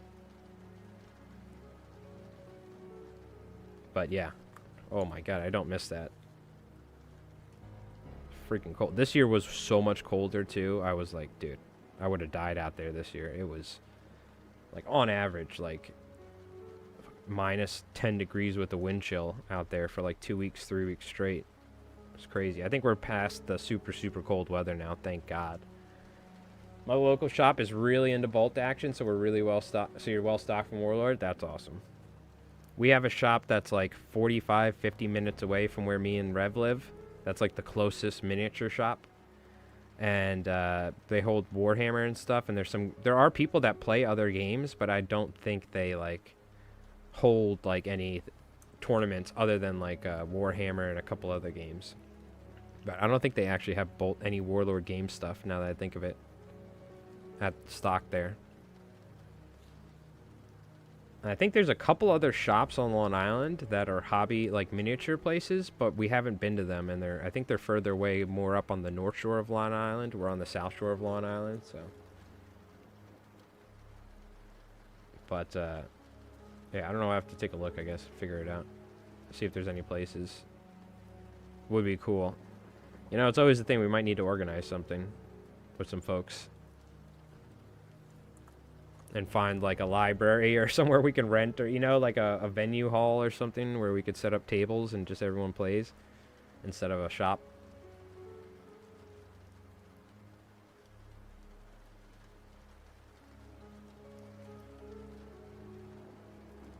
But we're also like pretty far out on Long Island, so we're kind of away from the majority of the population of Long Island, which is more west. So it makes it kind of harder to get people to come out here. We'd have to probably travel.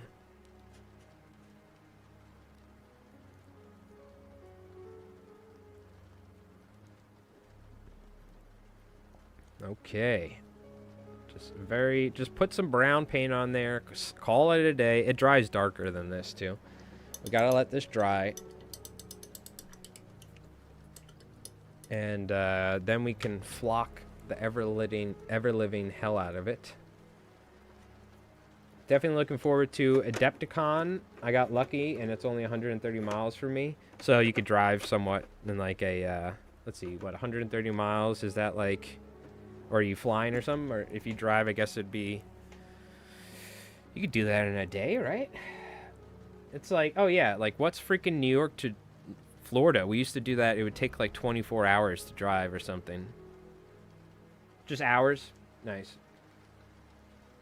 The guy who runs LIW is cool. Should probably ask him to set up a conflict bolt action section on the Discord. Yeah, so is that the Long Island Wargaming like Discord or something? Yeah, we can always see her if people are interested, you know? So, I think that'd be cool. Or, you know, we could always maybe try and find a place, right? And then say it's like, we could do like, you know, a conflict one or a bolt action one, or we could do a day where it's like conflict and bolt action, or where we have like, you know, and then you can also do the fun events where that Mordian goes to, where it's like everyone's on one side and the other on the other side, and like it's like a giant beach landing or something. Now that takes a lot of work though to organize stuff like that, so that takes a lot of work. Especially when you're like content creating, you know, when you're making videos and all that and doing all this, it's already enough work filming and editing throughout the week. So we'll see. We'd need help doing that from other people for sure. I will say, there's a channel, Zern. This is actually a good shout out. Let's look up their channel real quick. It's a small channel too, so like I recommend checking them out. Let's see. Let me find them. Zern Bolt Action. How do you spell his name? Here, Zern Central. Oh, his channel's growing too. He makes very regular videos. He helped me out with Bolt Action, getting into it. But he's done or like hosted tournaments before, and he reached out to Warlords and he said, hey, you know, I got a small YouTube channel or whatever, but we're hosting a tournament locally, and we're getting like kids into like Bolt, you know, wargaming or whatever. He did something, and they like donated a bunch of like random kits and like sprues and stuff for prizing. So what do you call it? I just wanted to mention that with that even Warlord can help at times with and he's in the US, this guy. But I highly recommend checking out his channel. He doesn't do anything conflict related yet, I think. I don't know if he has, but he has very good videos on Bolt Action, which like he'll review the armies and stuff, but he has some videos where it's like slow load is good, or slow or something is bad in Bolt Action. HE is good, and he goes over and he like shows charts and like graphs and stuff. It's a really cool game. It's a really cool channel, so check him out. I recommend it. I just wanted to shout him out. I thought about that the other day. I wanted to mention it on stream. It's a good channel for any Bolt Action lovers. All right. We're good. These need to dry, of course. We have glue. We can get our flocking stuff ready. What else could we do? I guess I could flock these bases in the meanwhile. Get ready or start doing that. So let's move all these. And if you saw, I was like kind of haphazardly applying that brown paint. I got it on the pants. I got it on the shoes. Good. They're crawling around in the mud looking for root vegetables around here, you know? That's what they like to do. Which, by the way, knock on wood, internet seems to be okay. I think we must have had some issues yesterday. Like, there was like some weather issues or something with Optimum. Who knows? Maybe a squirrel went up there and started chewing on something. I say that because one of the guys I used to watch on Twitch all the time, this huge DayZ streamer, the local company found out that there was a squirrel going up and like chewing on his line whenever they replaced it. They're seeking their roots. Exactly. It's good to get, you know, it's good to get back to the roots. Okay. Flock it up. You gotta flock it up and never stop. Oh, I forgot to put brown on Todd's base. We have to do that. So look, I have we'll move all these over here. I have 2 cats. I have a couple cows. I have a dog. I have a goat. I have a donkey. I have sheeps, and I have pigs. How you guys like that, huh? One of priority number 1, we need to make some sort of farm tufts in like a farm section where you take like a piece of carpeting. Barefoot Miniatures has some great examples of that on his channel, of terrain that they use in battle reports, where it's like a piece of carpet or something where it looks like it's like wheat growing, you know, a field. I want to make like little stables and pens and put the chickens and the cows in there, and then like that soft cover. You know what I mean? So I saw that for when the Warlord had the deal. Oh, we should also take a look at the Warlord website at some point, just to make sure they're always putting up random stuff that's always like, oh, damn it. It's like, I wish I took a look at that. You know? So we have 2 options for glues. I think for flocking the bases, the Elmer's glue might be better, but I've been using a lot of Eileen's. Bonsai! What's going on, Tiki? How's it going, dude? How was your stream last night? Hope it went well, my friend. We're getting the grass tough flocking going on for our static grass for our basing for our Turnip28 armies. So these are going to be done soon. Oh, I got to paint that brown. I forgot. When you head down this way for a redfish, let's roll some dice. Okay, sounds good. I'll make sure if I ever stop down that way first for the redfish. Absolutely.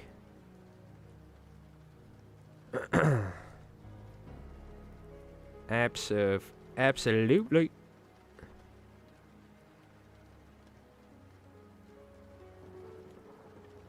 Well, you never know. You might need to go to the North American Konflikt 47 World Championships hosted by Mike Rolls Dice and Rev one day. We'll be the announcers. The North American Championship Series. And on the left corner. Not too shabby. We talked about your Totem Core and the ruling. So what did chat say? I know, Tiki, you were all for it. You're like, let it rip, baby. Rules is written. But all the Brits in the bros in the chat, they were like, I don't know, bro. I don't know. We like drinking tea where we're from. That's not cool. Chat was 50-50. Yeah. I'm joking, by the way. I love the bros, by the way. Not the ambush charge. It was, can you refill your... We didn't... and the way we did it in the game that we did it, Rev, you said that Mordian doesn't like it or whatever. I wasn't able to replenish before charging. So you give them the order, then you activate their Rift Dice, expending it, getting back your full unit if you roll your D6 high, and then you charge, because you've given them the order. Rules is written, you can do it, but is it meant to be that way? Remember we talked about that while we were filming the last game, and we decided not to do it, so. By the way, Tiki's Terrors and Little Peacock got absolutely demolished. And Slammer Samuels rolled a freaking 6 on his Tesla gauntlet and just absolutely destroyed everything. We got absolutely fucked. No mercy, by the way. I was like, I'm coming in. I'm shooting you, chat. Screw you. And still, the Americans just absolutely dominated. Now, we were like, I should have... This is my fault. I threw the game for us, Tiki. I was like, well, there's no room to infiltrate. So if I infiltrate here, guys, can I infiltrate here, but then I just can't charge you turn one? Screw that. I should have just came on the board and hid with the zombies. They won the infiltration roll. But that's okay. We were playing for fun. You can't handle the freedom. Yep, that is true. Little Peacock could certainly, in fact, not handle democracy. Hence why he was slain yet again. Absolutely. Hey, Dixon's Gaming Quarter. How's it going? Corner. Sorry. Did I say quarter? I don't know. Call you Dixon. What's going on? How you doing? Is it Dexon or is it... No, it's not Dixon. It's Dexon, right? Is it Dexon? Am I pronouncing it right? I don't with my Shibitus, but I mostly keep them in ambush, guarding my tanks and objectives. Look, I'm not going to say anything. All I'm going to say is ambush is a real mother lover. Okay? That's what you're going to learn from the next video. Okay? Ambush is pretty damn good. That's all I'm going to say. Okay? I've learned my lesson, Rev. Okay?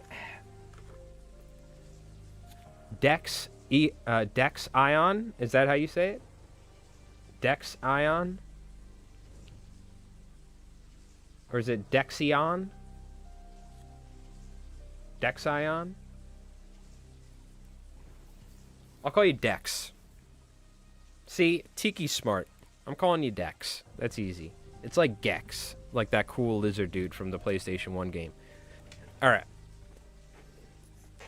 We gotta get the flocking machine ready. Democracy is a lie. Just like the existence of Tiki. being an organic being. He exists in the mind of AI and Skynet. But when it comes to him being an organic creature, long gone. Of course. Yes, yes, yes. Yes. Of course.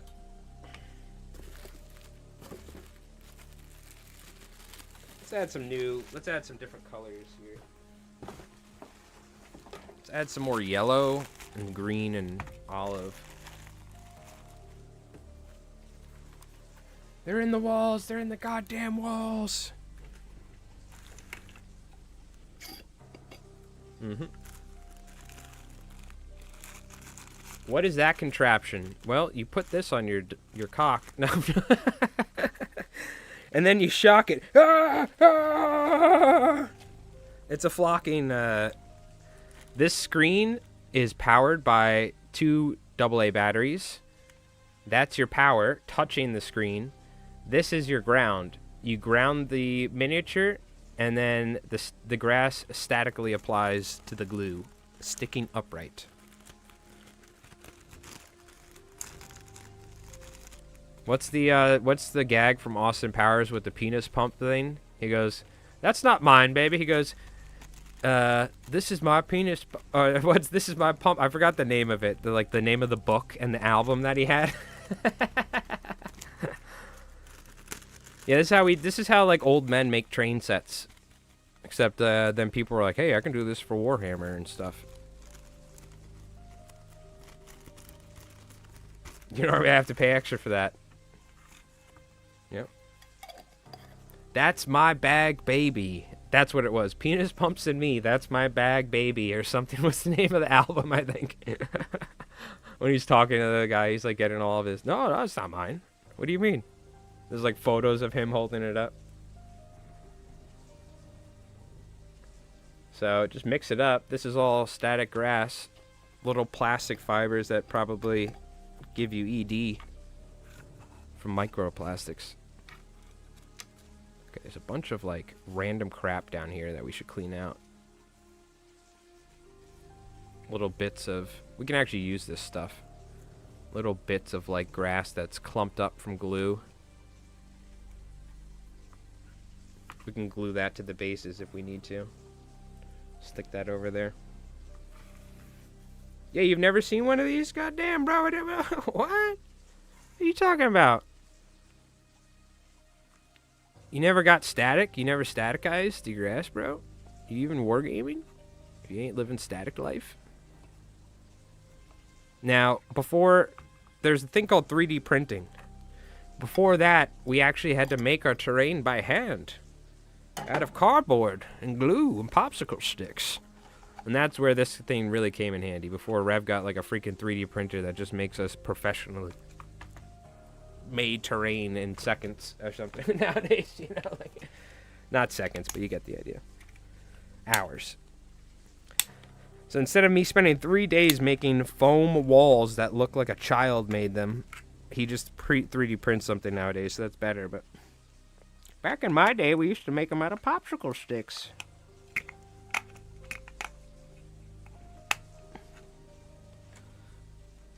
So you do not want to touch the ground to the positive, obviously. You'll literally get like sparks coming off this grate. We built it in a cave with a box of scraps. Yep, while sucking on sugar cubes for sustenance. I'm trying to do the like Family Guy like voice of the like the that scary dude that was offering all the kids. But he would do the like the with like the lisp or something, or like the S. He would exaggerate all the S's. Orb is on the plate now. Round of applause for Rev. You folks have been generous, so even though I haven't gotten a goddamn YouTube payout, we've had folks giving super chats and stuff like that. Any stuff like that will go towards, you know, whatever, new STLs and spools of filaments. So I got to order some filament for Rev because he's been printing like a madman too. Stock him up on some lock and load on some resupply, yeah, so we can start printing It's got that bitch running 24/7, pretty much, I bet, at the moment. We just need 5 more bamboo printers and just have them all going at once. Printing like an entire city. Printing like a destroyed Washington, D.C. for like a giant showdown one day. I'll get the orb. I'm going to order it from Amazon. Sean, if you want to give me the... Where did you order the orb thing? You want to send me a link in Discord on a DM? Or like the Amazon thing if you got it on Amazon or whatever?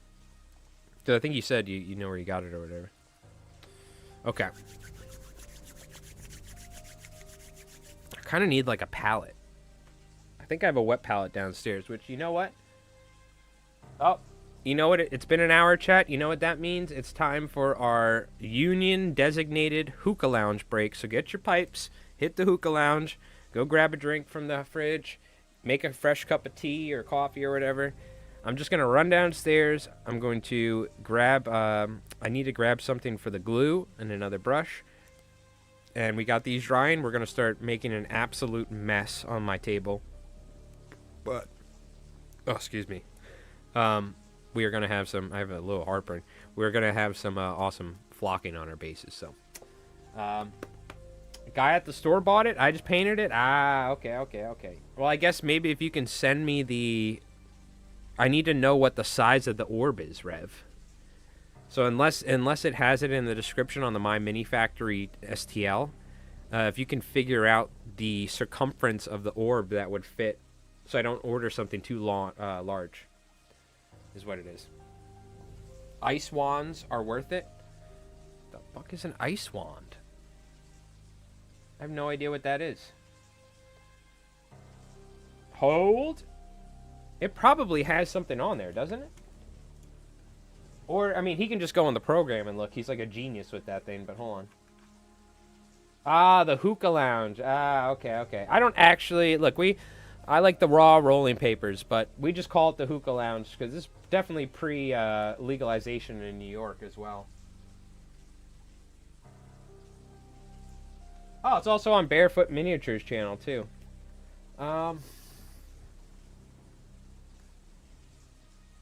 Unfortunately, the exact seller is no longer available on Amazon. There are near identical, if not identical, options on Amazon under different brands. Please note I have not purchased this product. This is just an example. Okay. Okay, never mind. I got it. I guess if you could just find out the size, no matter what, if you can, easily. If not, don't worry about it. If you can, that way I can measure it on Amazon, but it's all good. Okay. Yeah, speaking of which, go hit the hookah lounge real quick, and then we'll start gluing these up. We got those drying, and yeah, looking good. Do I still have my hookah lounge thing? Nah, I don't. Okay. I had a green screen set up where I would come out in the hookah lounge, and I had hookahs all over the place. But, all right, chat, we're going to take a quick break. Don't go nowhere. We'll be back in just a moment to tie up some more flies here. So, let's see. Let me swap this. We got to get a close-up of the Mushroom Riders. Yes. They're coming together. My army of mushroom men. Psilocybin warriors. Yeah, rum break. Exactly. Alright, I'll be back in a sec, check. Yeah, coffee, quote-unquote, time.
vodka, tobacco, enema time?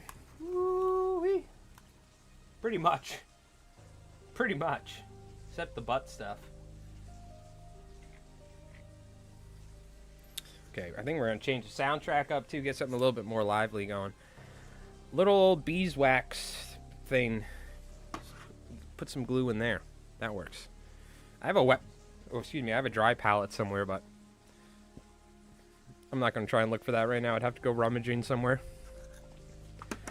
So the question is, how should, any of you folks do flocking? Do you water down the Elmers or do you go straight Elmers? Because I did some Elmers recently. It was like pretty white looking. I've also used the Eileen's tacky glue before. I guess let's do a test. Let's do a test. Let's do one with Eileen's. And we'll do one with Elmer's and see how it dries and looks. Because I used Eileen's for the miniatures and it dried clear. The Elmer's looks kind of white on one of the things I did recently. I'm just going to get lazy and just do it like this.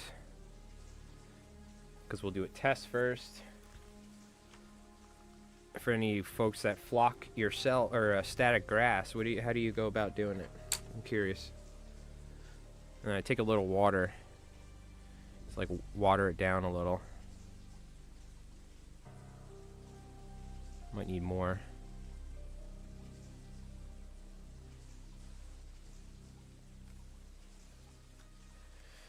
You do both. Depends on what bases you're doing. You do straight Elmers. I guess you just don't want too much of it, huh? Maybe I went too heavy with the Elmers on that terrain piece I made the other day. Because I noticed it dried very white underneath. I'll just go back and airbrush it, but I mean that kind of almost defeats the purpose somewhat, you know? Alright, let's try this.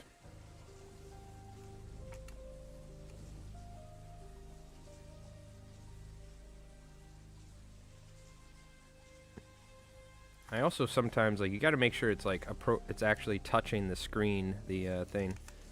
Battery's lighting up. Very thin, yeah. The Eileen's dries nice, and here we go. See, we got a good static application here.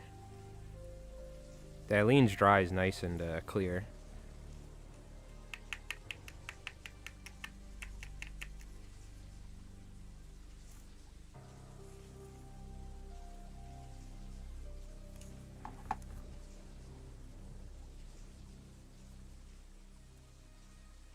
There we go.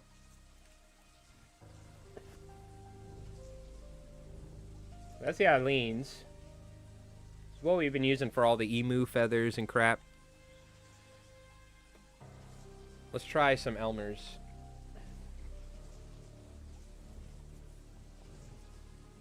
Because Elmer's way cheaper and it's easier to spread, so I'd rather use Elmer's.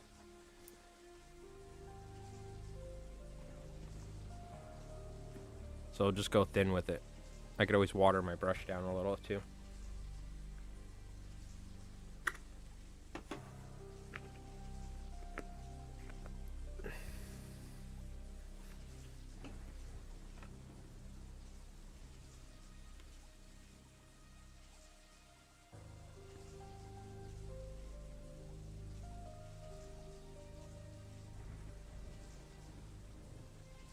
Go ahead. Oh, we should change up the music.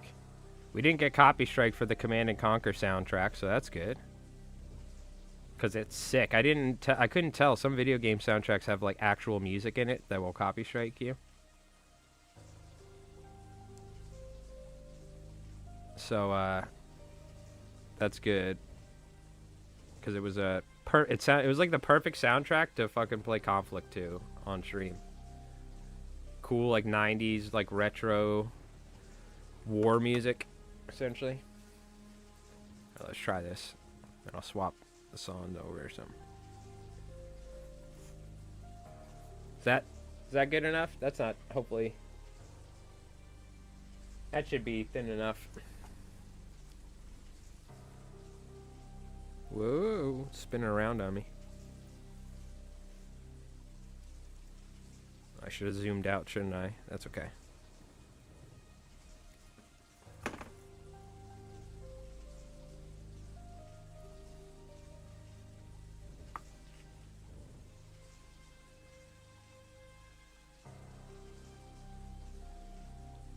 Yeah, most of it's applying static-wise, but I'm not getting like a good static application, it looks like. But yeah, that works. Good enough for government work. For any government workers out there.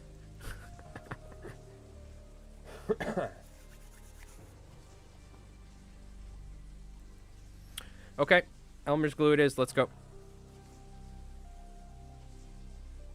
Let's change up the music. Gotta change it up. Play some Command and Conquer OST.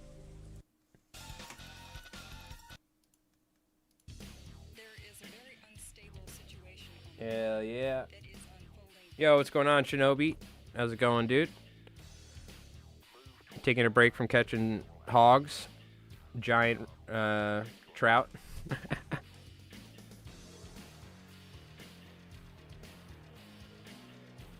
Freaking 20-pound trout on the fly like a madman. Yeah, but you got Bamboozled excited. He's a big trout dude. He mostly just posts photos, so when you get him commenting, must have got him excited there. Red Alert's a spin-off of that? Yeah. I never played Command and Conquer, but I played this game that they came out with recently that was heavily inspired on like the Commander thing from Command and Conquer. So there was like another game or game mode they had in that game. And it was called what's the name of this RTS that I was playing recently? It's a free RTS that's like they've been working on. I forgot. I don't have time for RTSs though nowadays. Too much work.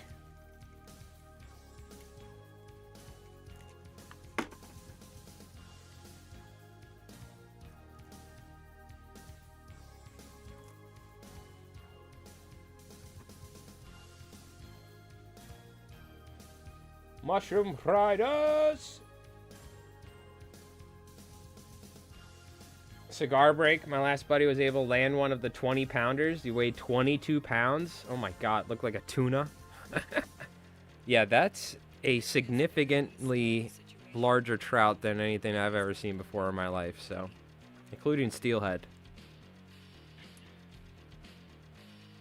Even a 10-pound, 12-pound steelhead looks impressive, but a trout that is like 20 pounds is a whole nother level of psychotic. What are they? The rainbows or cutthroats? I saw you had some browns or something, right? But was that one like super bright red fish? Was that like a big cutthroat or something? What was that? Tempest Rising? No, it was something with command in it, because you have commanders in this game. It's a new game that I was playing, but it was based off an old like either a mod, like a community mod, or like a game mode in one of the games, and it was something with commander in the name of it, because you have these like commanders that you start out as like your builders, and then you can get bots and spread out, and like you build your armories or whatever, you know. I forgot the name of this modern game, but it was based off of, there's a dude called Winter Gaming who did StarCraft 2 stuff, but he has a second channel. He does all different RTSs, and he was playing that game. And they were talking about how it was inspired by an older mod of like either Command and Conquer or something, or 3 or something. I forgot what it was called though. It was something with commanders, where you have this mode where you have these like commanders, and if they get killed, then you lose. So like your entire base can get destroyed and stuff, but if your commander lives, you can go to like your friendlies and they can give you resources and you can start a new base and stuff. I think it's all based off of the mode. You found bigger, stronger fighting rainbows? Damn. Command and Conquer generals will always be the GOAT? Maybe that was it, I don't know. Because I played StarCraft, the original StarCraft, and I played Warcraft 3 back in the day, but I never played any Command and Conquers or anything.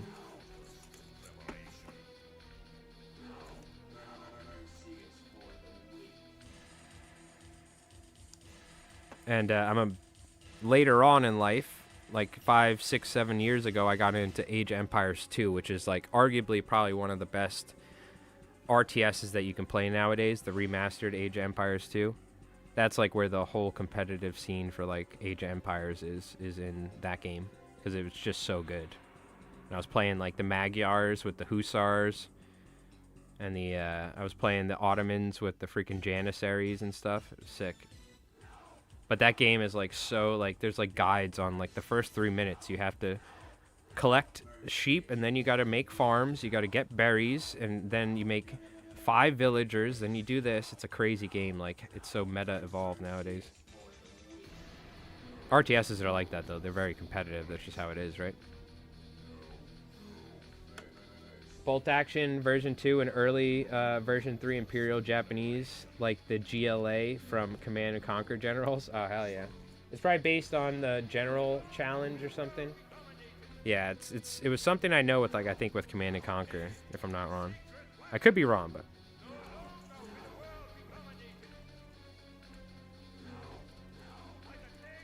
this gaming company, they like made like they love that game mode so much they made an RTS like based off of it, essentially was the idea, but with like different it's more like bots and like modern or futuristic stuff. I forgot the freaking name of it, dude. I can't remember anything nowadays. Alright, these are coming out good.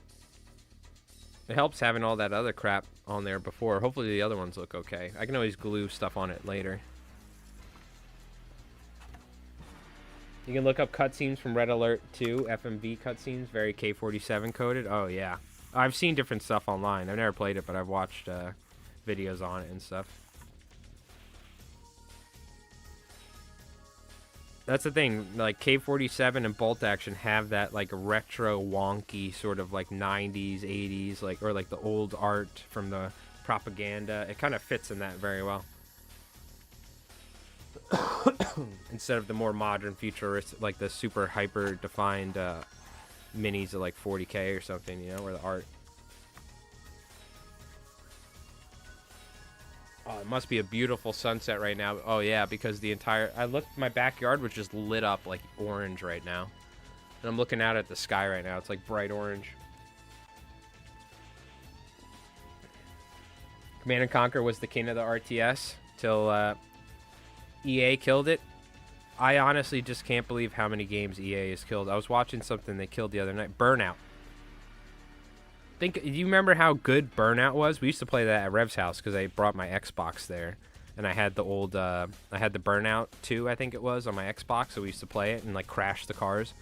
Dude, Burnout was one of the best racing games of all time, and I think it was EA, if I'm not wrong. I believe they just freaking absolutely killed the game. Now I will say there is a new game coming out, and it's Star Wars pod racing. Burnout inspired, where you run into other pod racers and they blow up and stuff and you get boosts. It's literally made by the people, I think, who did Burnout, and they're making like a pod racing game, if I'm not wrong. That might be one of the most hyped games I've ever seen in the past like 10 years. And I love Dark Raiders and all that, but like now that I'm getting older, I play less first-person shooters or third-person shooters.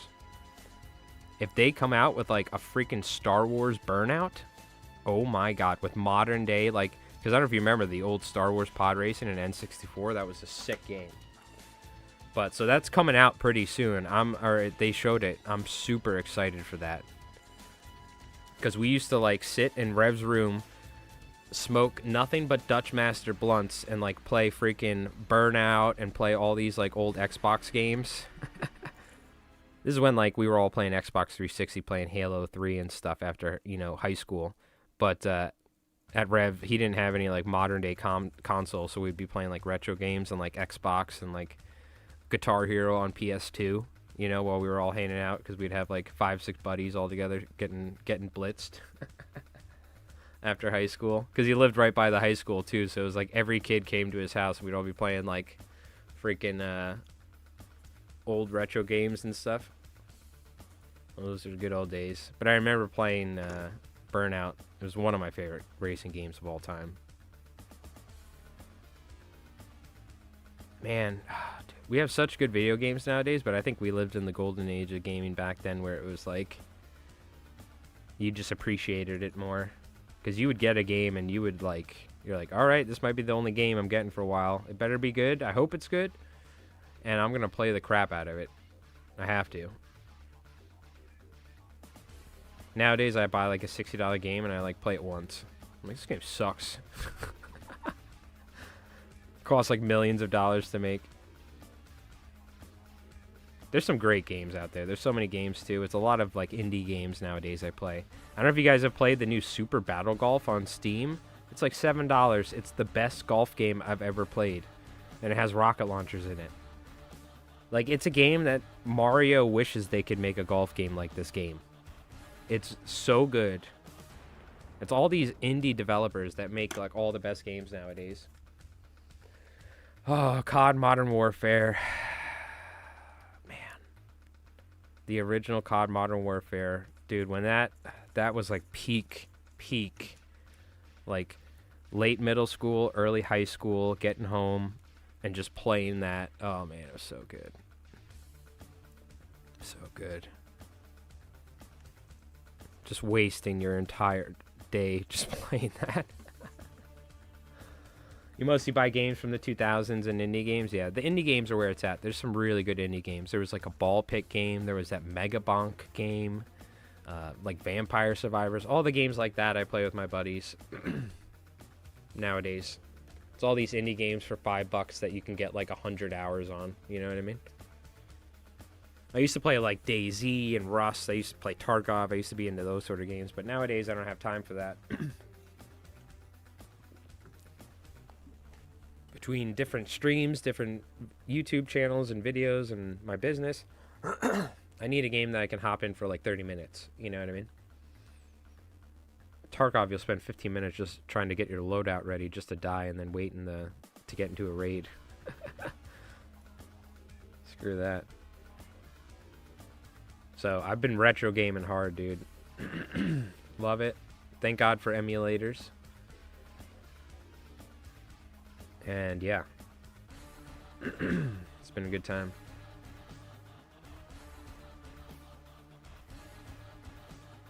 God, my voice is already starting to go out on me.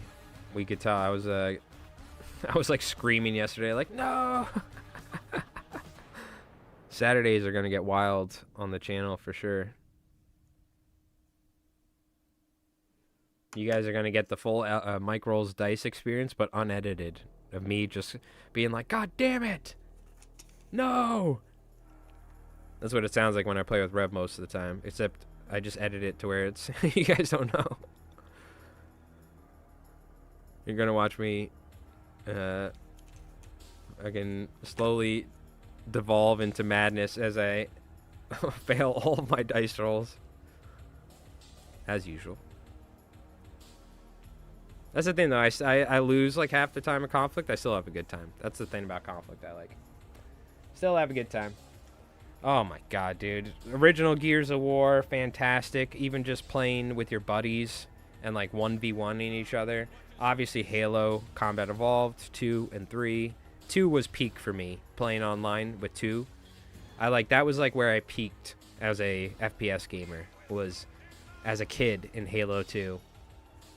I would just get into the zone and I would just freaking... I remember I had these like stoner dudes from Colorado and I got into a rank match with them and they were like, dude, who's this kid? This kid's crazy. Because I was getting 20 something kills like top of the leaderboard in 4v4s. So like, yo, we gotta send you a friend request or whatever. I started playing with these stoner guys when I was like when I was like 10 years old or whatever. They were like ripping bonds the whole time. But they were reliable teammates. And they could capture the flag and do that, and I would just frag out and just be like getting like Kilimanjaro, and I would just be like getting like crazy kills. It was such a good time. And we'd have to always get one random person for the 4v4s. My favorite memory, and by favorite I mean the worst memory, was when you ran into those dirty little cheaters. You'd be beating somebody in Halo 2 in ranked 4v4. And what would happen is, because they're losing, they would do they had the stupid lag switch or whatever, where they would like unplug their router and plug it back in or something real quick, and it would freeze the game, and then they could run around and kill you or something. That was the classic. That was the most infuriating thing when you were dominating a team and they did the lag switch thing. Because I didn't cheat. I just played straight up Halo. I didn't lag switch or whatever. That was like peak gaming back in the day, when you were just kicking someone's ass and they just lag switched the hell out of you. And like your screen would freeze, or it would like you would barely be able to move, and you would come back and it would just you would all be dead. But that's how you knew that you were just better. Like when somebody had to lag switch, they had to do it to beat us.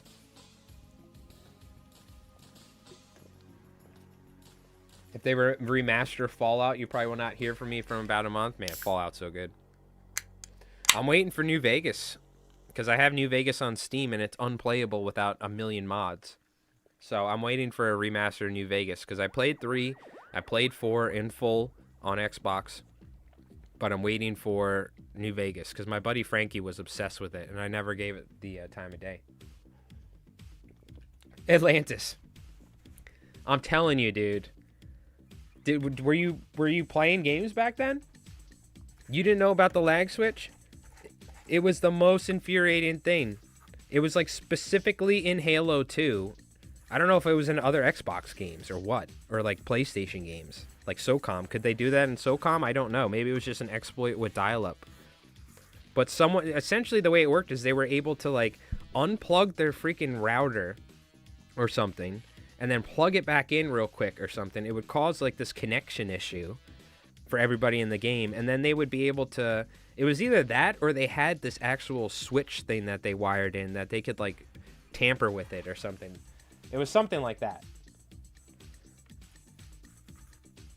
I mean, it was like mostly a Halo 2 thing. I don't think it was in Halo 3, because that was Xbox 360. They solved it. But this was in the early days of Xbox Online, because Combat Evolved didn't have online, right? So, unless you played on the PC, which I never even knew they had freaking Halo on the PC till I went over someone's house one day, and I'm like, this is sick! And we played the original Combat Evolved on PC. I'm like, I've been missing this the entire time. You could play online. Playing Halo on dial-up? Hell yeah, baby. Hell yeah. This is back in the day when we had AOL internet. Mm-hmm. Yes, sir. This is the Dark Ages. This is the Dark Ages.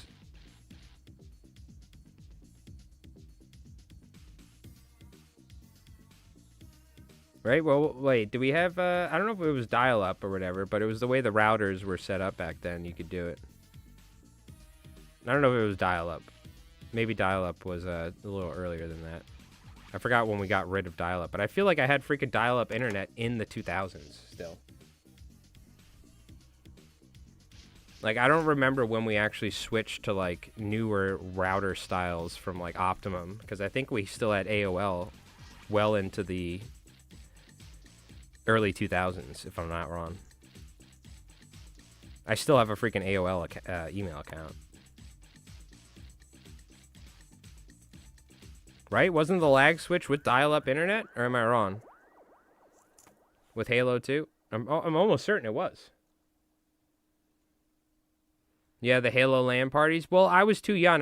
We would just go over, we'd play 4-player. We didn't have, like, not every kid had Xboxes to where we could LAN party it up, you know? Broadband was really rare right up until the early 2000s. Okay, well, it wasn't the modern style of routers that we have or whatever. But when did Halo come out? Was it 2001?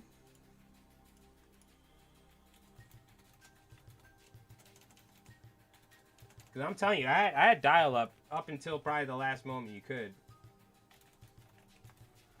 Halo Combat Evolved, November 15th, 2001. Okay. I mean, so it might have been right when they just switched from dial-up to the different style of routers, but you were able to, like, it wasn't modern day, like, it was still, like, slow as fuck internet back then. All I know is they could unplug something and plug it back in. But I was a good boy and I never did it. Okay? Whether it was dial-up or not. Let's look it up. How did a lag switch work?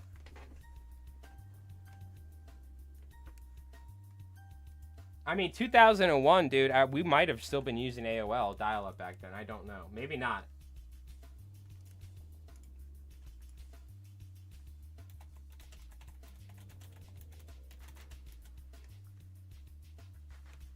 Lag switching in Halo 2 is a form of cheating that deliberately disrupts a player's internet connection, causing severe lag for opponents while allowing the cheater to act freely. It is particularly prevalent in early peer-to-peer hosted matches, often referred to as standbying, which allowed users to gain unfair advantages. It works by temporarily severing the connection between the player's console and the server. You would like just unplug the wire, forcing the game to lag for others. Often achieved by a physical interruption like a standby button on the modem or a modified Ethernet cable. You would lag out. So on your screen, it would just lag super hard, and they would just run around and just kill you. They would hit you in the back and assassinate you. Heavily associated with Halo 2, it's been reported in later titles like Infinite, though less affected on dedicated servers. I don't know about that on Infinite, but... yeah. So, there you go. You just literally had to, like, unplug your shit or hit, like, your modem or something. So, it was specifically, though, with peer-to-peer servers or hosted matches, which they had back in the day. Which nowadays, they don't generally use peer-to-peer matchmaking in games.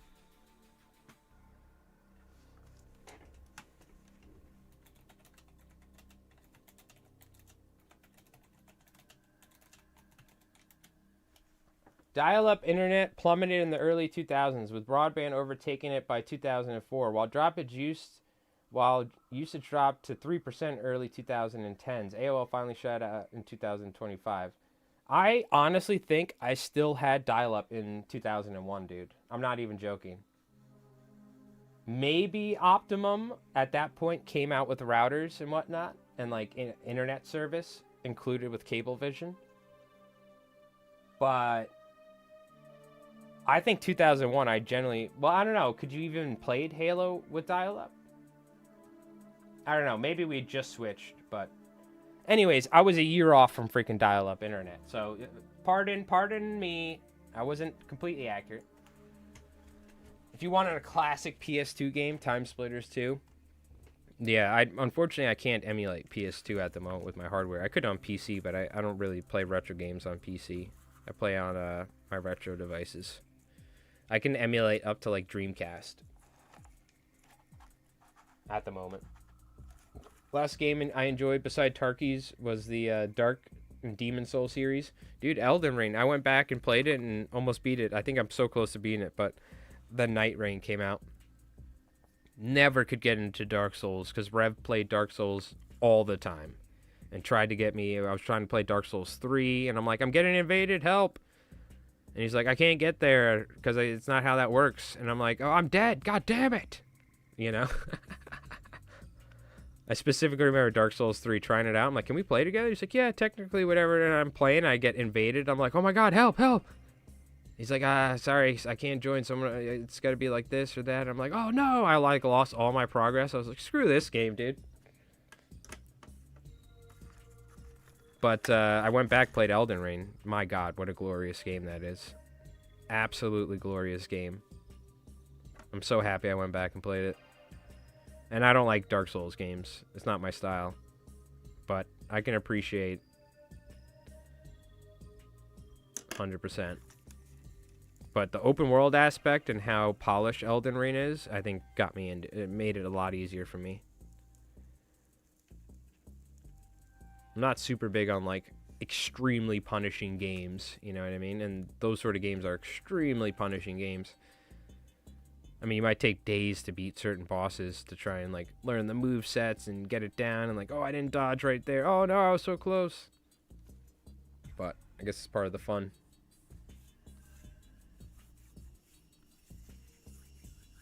I got introduced to FPS gaming via Quake on college dorm Ethernet. Going down to dial-up over the summers was horrifying. Yeah. I know for a fact, I mean, I was playing games with dial-up on my computer back in the day. Certain games. Like internet stuff, you know, like FMV or like those flash games on the internet and stuff or whatever. I'm telling you, I generally think I fucking had dial-up in 2001, but who knows? Maybe by then we switched. Maybe I was like, this is terrible. We had to switch it for Xbox, but yeah, lag switching, that was the thing. I'm surprised you didn't know about that, dude. That's crazy. Maybe you just weren't an ultra supreme gamer like me, because we were dominating so hard with those two stoner guys I play with that they would have to lag switch. I'm joking.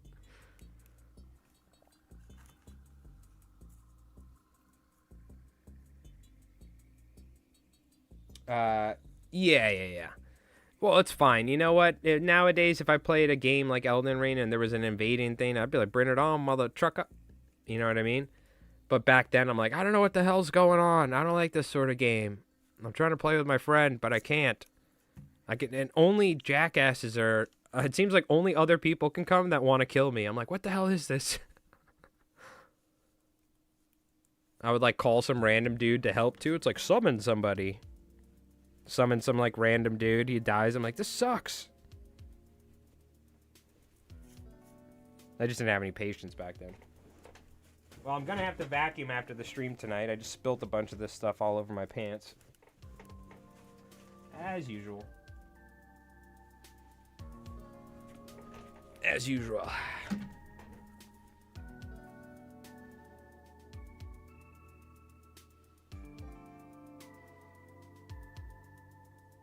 I wish I still had the old Xbox. I asked Rev if he still had it. That thing's long gone. It's a classic. I would love to get an original Xbox. And, like, freaking play Fusion Frenzy, play SSX Tricky. Like, just to play SSX Tricky on original hardware, must be so good. That, I feel like I would be down to emulate on my PC. Because you cannot buy SSX Tricky anymore, anywhere. It's just not available. It'd be one thing if they sold it on, like, Xbox or something, you know? But, unfortunately, they don't. Dude, that was honestly one of the greatest games of all time. SSX Tricky. I think it was what? It was SSX and then SSX Tricky. I think that came with my Xbox when I bought it. SSX Tricky, if I'm not wrong. But, dude, I got that. I'm pretty certain I got Xbox and SSX Tricky. And it was Christmas morning, probably like 2000 or 2001 or something. I forget. Obviously, Halo came out in 2001, so maybe it was 2000, or maybe it was after Halo came out or whatever. Oh, no, Halo 2 came out in 2001, so it would have been... No, Combat Evolved, I'm sorry. So yeah, it was around then. But I have the distinct memory of sitting down and playing SSX Tricky and opening it up, brand new Xbox, brand new game, SSX Tricky. And like, oh my god, this is crazy. SG2 rock around, 2 rock around, that's right on time. It's like playing DMC. I'm like, this is sick. And then years later, me and Rev would be like blazing Dutch Masters and like battling each other in SSX Tricky. It was a good thing I brought it over to Rev's, because I got my money's worth twice out of that Xbox, from being a kid and then as like an adult in high school, hanging out at my buddy's house after school. We played the shit out of that thing. There was Dead or Alive, the fighting games with the girls with the enormous breasts. You know, the Dead or Alive fighting game? I remember we were playing that with our buddy Johnny U. He's like screaming. We're like, ah! Like battling it out, 2v2. Those are the good old days. Games are just so good. So good.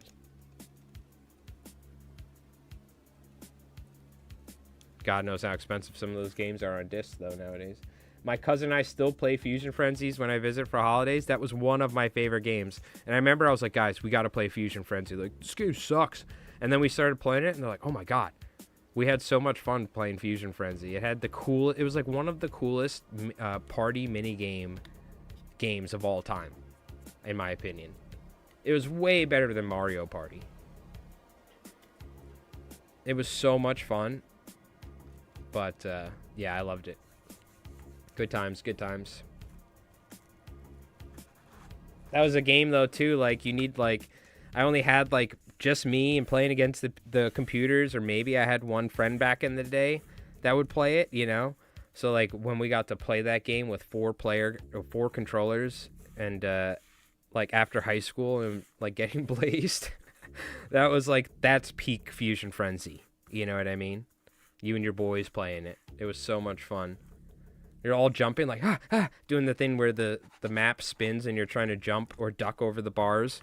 Then there's the game where you got to smash the bugs. There's the game where you got to fight each other and grab the orbs. Like, oh, dude, such a good game. Such a good game. So you can actually play that with your friends on RetroArch and emulate it. I'm pretty certain you can get it to where you can play together. Because on RetroArch, you can emulate Mario Kart and play Mario Kart against each other. You know what I mean? My mom sold my disc copy of Symphony of the Night for $1. It was worth $600. Oh my God, no. What, did you like yard sale it or something? That's the thing. Like Cool Daka, I think, is one of the games. There's some of these games that are worth like thousands of dollars on PS now, especially because they're multi-disc games. So expensive.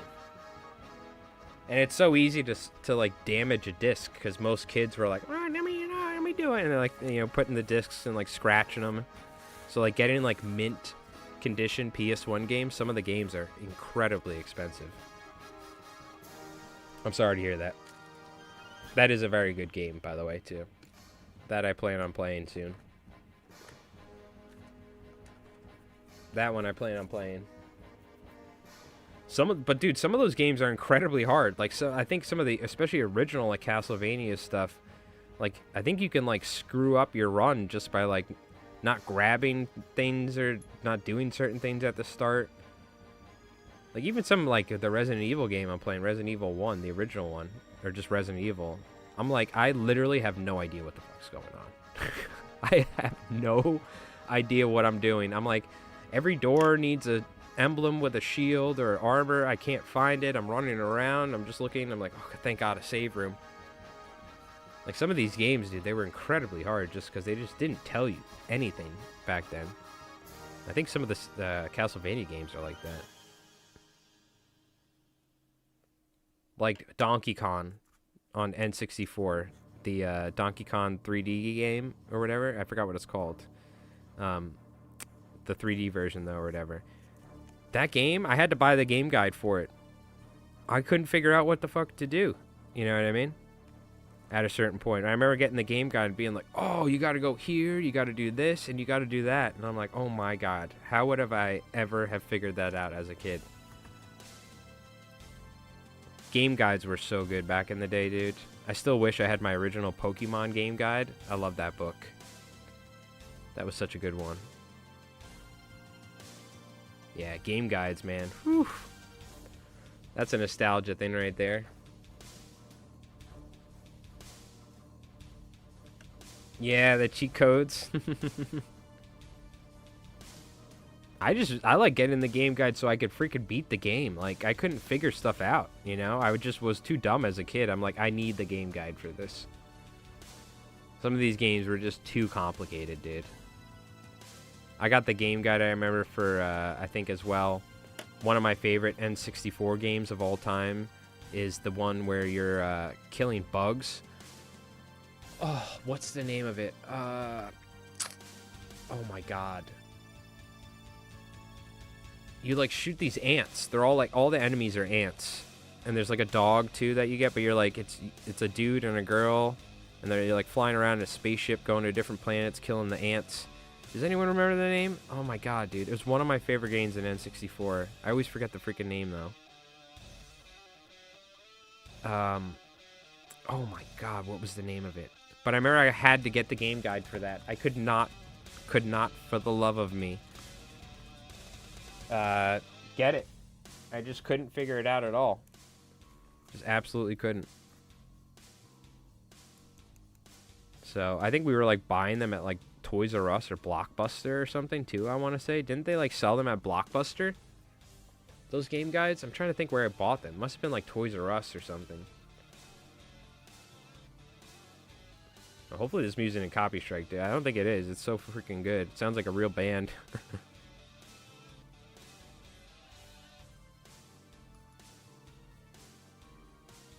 Yo, what's going on, Rhombus, too? Sorry I missed you. I mean, I read your thing, but I didn't say hello, so appreciate you tuning.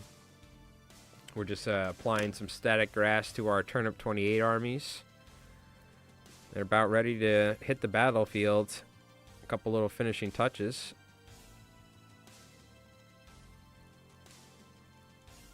Now I'm doing the tufts, or I'm doing the bases, but we still need to apply our carrot heads to our carrots on the top of their heads.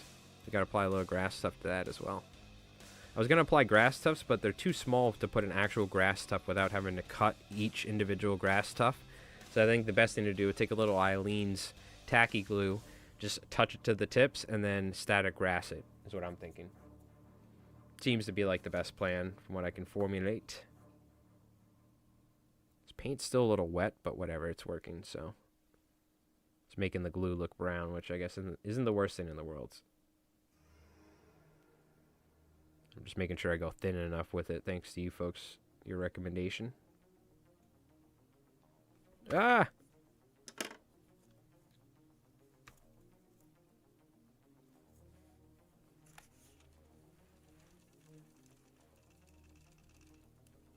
Yeah, this thing is so much fun. It makes a freaking mess, but it's like being a kid and playing, like doing arts and crafts when you're doing this.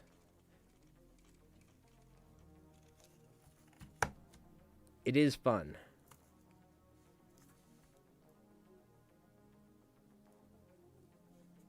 I will say that.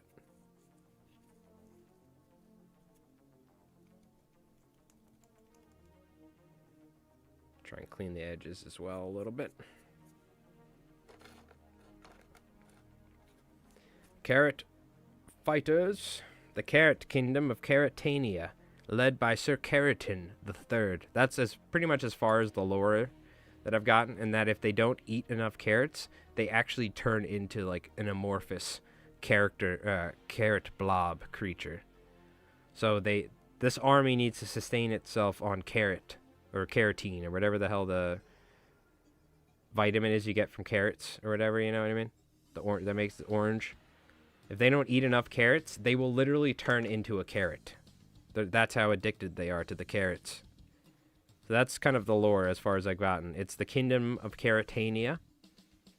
And it's a roaming kingdom. It's a traveling kingdom. It's not like they do have some land, but it's more so they move to wherever the most fertile carrot growing soil is per season.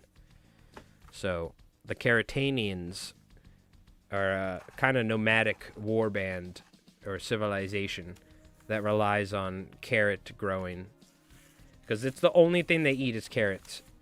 Literally the only thing they eat. And if they don't eat carrots, then they end up turning into a giant carrot, and then somebody eats them, probably. It's a real band they contracted. The guy's small band, and they made their first Command & Conquer. Did tell the last one came back remastered. I saw, yeah, people were saying, like, man, this soundtrack, the guy who composed it, you're a legend. I'm like, oh, hell yeah. I'm like, this just sounds like 80s rock music. This is sick. Like late 80s rock music, or like, you know what I mean? But it also has that sweet, like, digital drums and, like, certain stuff that they add in, like the digital 90s stuff. Doo-doo-doo-doo-doo-doo.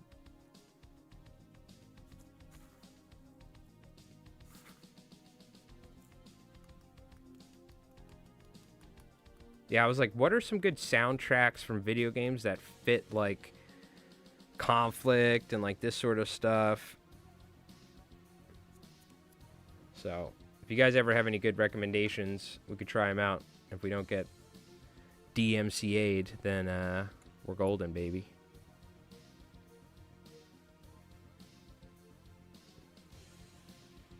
We are golden. The beta carotenes? Yes, there you go. Yeah, carotenes. Mm-hmm.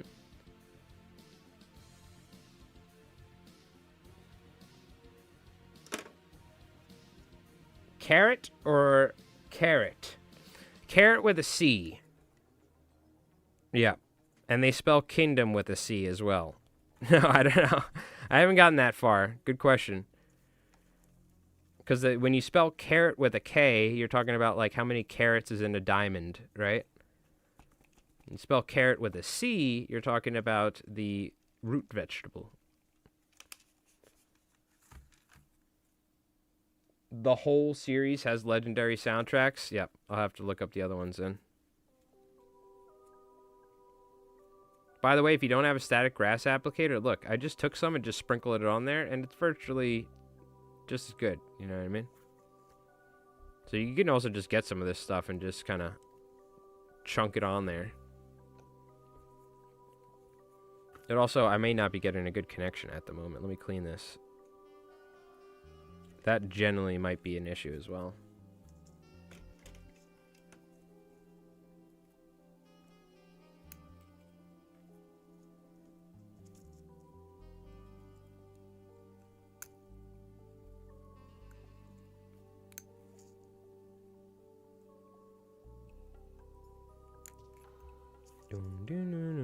Come on. Stuff really got caked in there, huh? And then dries with the glue. And let me clean this up. This might help.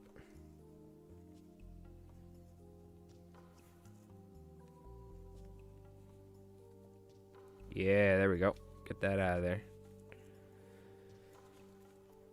Carrot and carrot are the same word, I think, as opposed to carrot.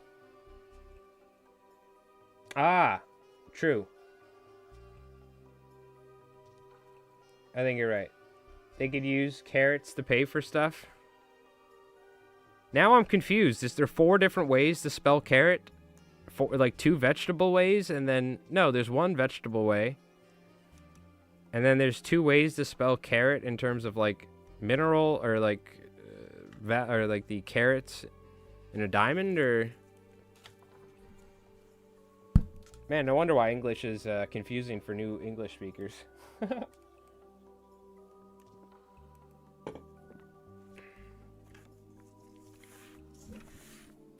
All right, we got the horses done. Giddy on up. We got all of the Rudy boys done for that army. Where are the other 2 guys? Did we do the 2 hero guys? Where did they go? We painted them earlier, didn't we? Am I losing my mind? Are they there and they're just covered in grass and I can't see anything? No, they're not there. Where are they? Oh, they're over here. Gotcha. I was losing my mind. Very bad speller here, not to be trusted. Shut up with the not. True, I'm thinking you guys are spelling correctly. Meanwhile, I type on a phone all the time, and it looks like I'm dyslexic, and I'm just being lazy. Even my autocorrect forgets how to spell the English language properly now because of my terrible typing.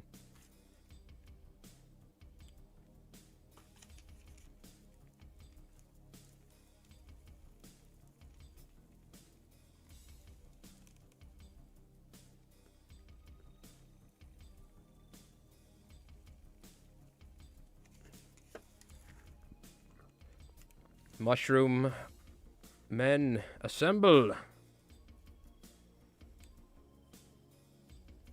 Carrots measure the weight of gemstones, while carrots measure the purity of gold. Ah, okay. Well, somebody was just an asshole back in the day and was like, no, actually, you spell it with a K when you're talking about gold, dumbass. And that's really what happened. They're like, oh, yes, the carrots. You mean it's spelled with a C. And some guy, like, misspelt it, but he was, like, really high up. in the gold trade world, and he goes, no, actually, we spell it with a K when we're talking about gold. Are you stupid? And he, like, flipped it on the other guy. You know what I mean? Made him look like a dumbass. That's my explanation. Thanks, French Kane. Yeah. First off, the French. No, I'm joking. I've been to France many times. Thanks, French Kane. Why don't you go eat some baguettes? God, I love baguettes and croissants. Going to the fromageries, the cheese shops in Paris. Though Paris looks a little different than it did back when I used to go back in the 2000s, early 2000s, but I love going to France. The food is just, oh my God, dude. The bakeries and the cheese and the wine. Whew. The Rowdy Rudy Pipers. Yes, there you go, Hank. Yeah, I like it.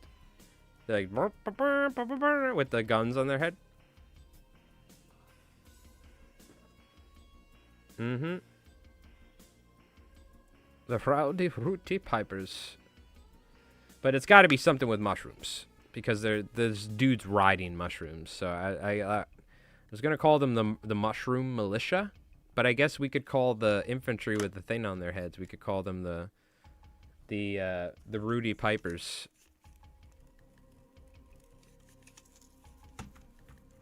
For sure.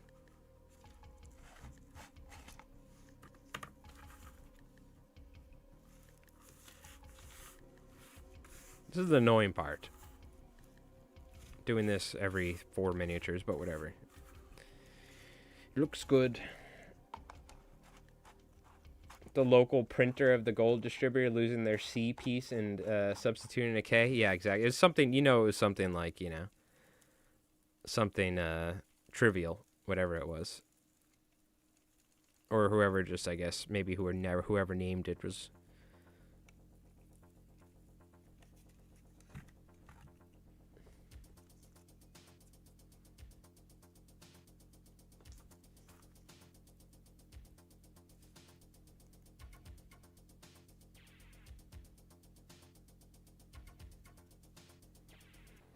Yes, yes. The Mushroom Kingdom assembles. Mushroom Riders. And now over to the Kingdom of Caratania. The Carrot Kingdom.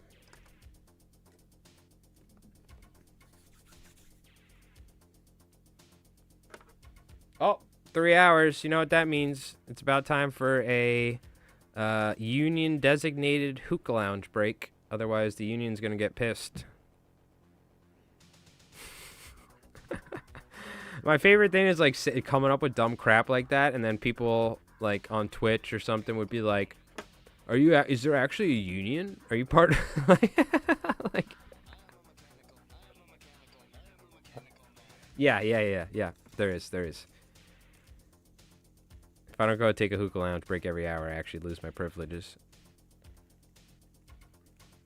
The best was like Mike Ross and Little Peacock and stuff, and they'd be like, are those real people? Is that a different person, or...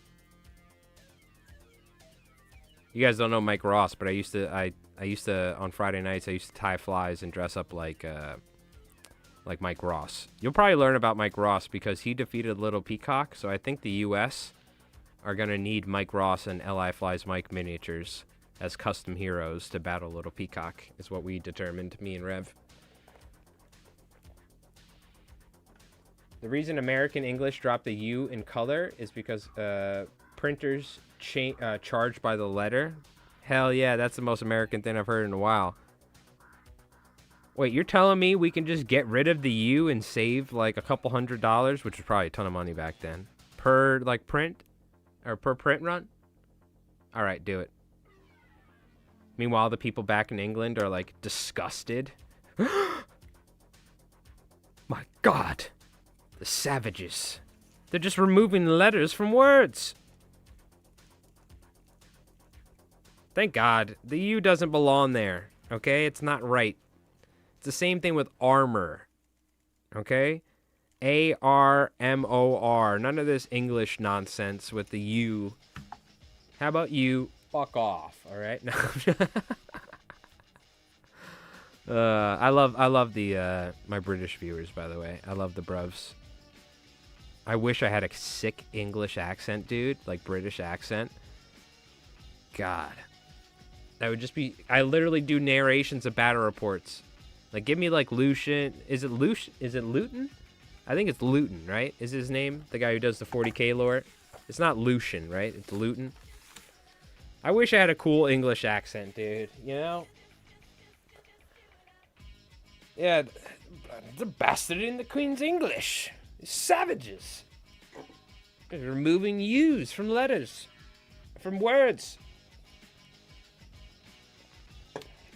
Yeah, throw you in the harbor. Throw me in the harbor, alright? I'll get more viewers on the battle reports. I want that sweet English accent, bruh. Sultry. You know, like the Elden Ring lore guys and all that? All these lore guys for video game lore videos and stuff and 40k. Give me that smooth, sultry English accent, alright? Meanwhile, I watch my battle reports. I sound like a goddamn jackass, alright? I sound like an American jackass, okay? Wish I had that cool... I'll take Scottish, Irish, too.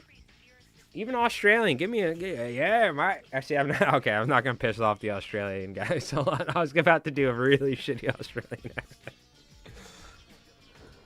Because I used to... we used to have a ton of Australian people that would watch me on Twitch fishing. Because there's an American dude who lives in Australia that streams. And he's really popular with the Aussies. The Real Shook 1. You should check him out. He's a cool dude. Former Halo 1 Pro, by the way. And he raps and fishes and stuff. But... So we used to have a bunch of Aussies that would end up watching me, and they were... This is where we got the lingo Dirty Durries, which Durries is the name for hand-rolled cigarettes. So when you take, you know, when you mix a little bit of greenery in there, that's a Dirty Durry, baby. So I had the Aussies teaching me their lingo. I love the Aussies. They're my favorite.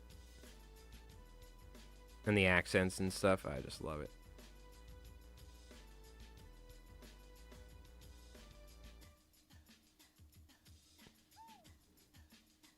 They're, like, pretty much very similar to, like, country boys in the U.S., too. Like, how a lot of Aussies are, which fits right into, like, me and, like, some of my friends. You know what I mean? Like,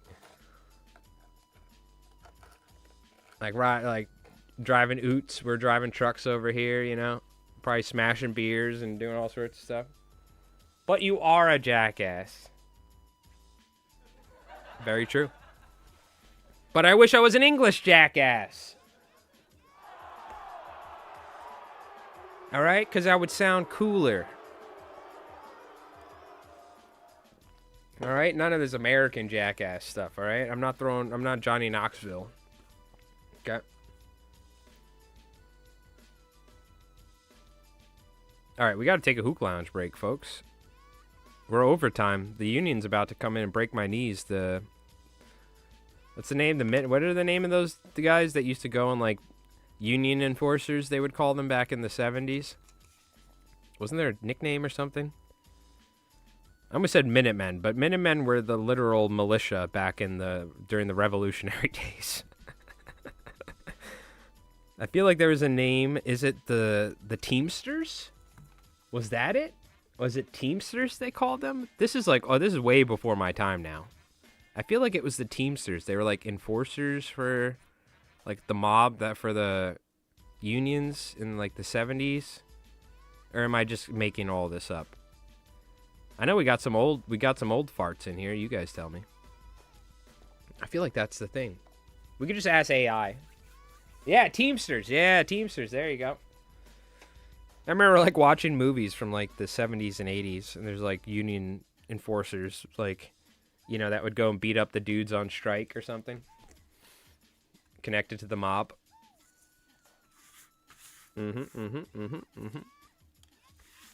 How I remember any of this stuff, I couldn't tell you. Doesn't apply to anything I do in my everyday life, but Okay. There was a Teamsters union, but a Teamster is just a trucks driver. Oh, okay, okay. It might have just been a term from like a movie or something, I want to say. Old fart here? Good. Yeah, where's all the old farts in the chat? Round of applause. Round of applause. Oh, I meant our jackass. Aw. Oh, I don't have an aw sound effect. Damn it. So I'll do a demon one. Aw, that's nice. I'll gladly be your guys' jackass any day. I'll take it. In the videos, I'm not so much of a jackass, but during the live stream, yeah, I will be 100% confirmed your guys' jackass. Without a doubt. Gladly. I've lived that role in the fly tying world for a long time. Proudly, by the way. Proudly. The Pinkertons? Oh my god, dude. You better hope you don't get a magic booster card or booster box sent to you early, because the Pinkertons will show up and they'll freaking they'll get those cards one way or another, dude. Dude, the Pinkertons is a crazy organized. It's like just learning about them and stuff. They go all the way back to like, isn't it what, like Civil War days or something like that, or a little after it? They were like a federal. They were like a private organization that became federal. They were like bounty hunters or something, right? If I think I'm not wrong, or something like that, or like some sort of like federal, like private security force or something.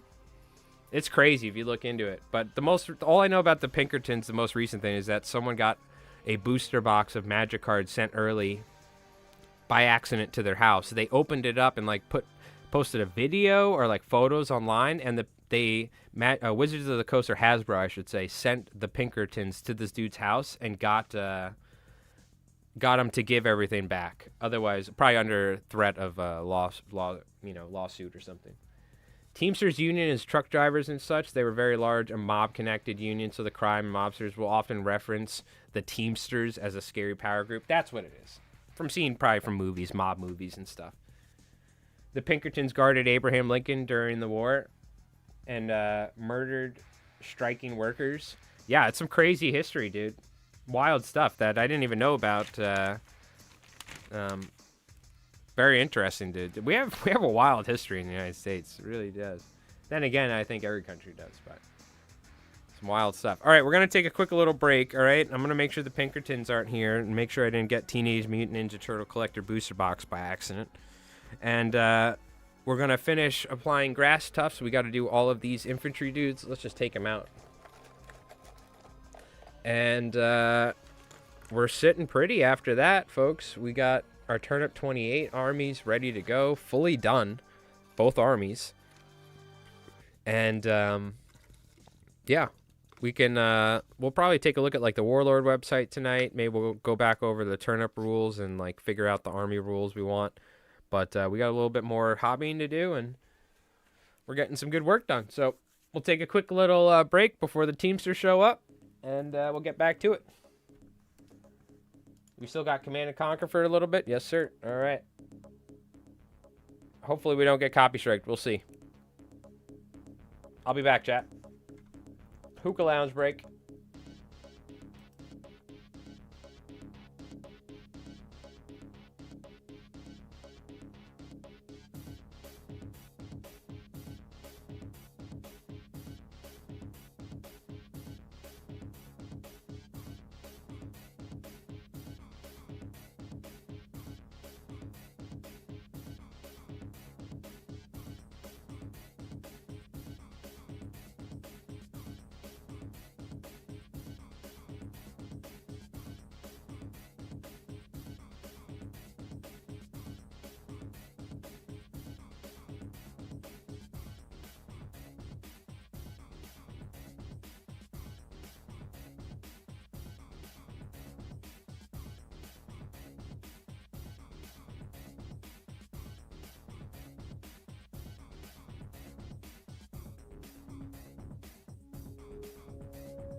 Let's finish our hopping. Let's do it. Okay. This Command & Conquer music is sick, by the way. Absolutely sick. Alright. Back to gluing and back to toughing and grassing. Let's fill her up. Get stocked up, locked and loaded. Maybe get some more grass in here. Expedite the process.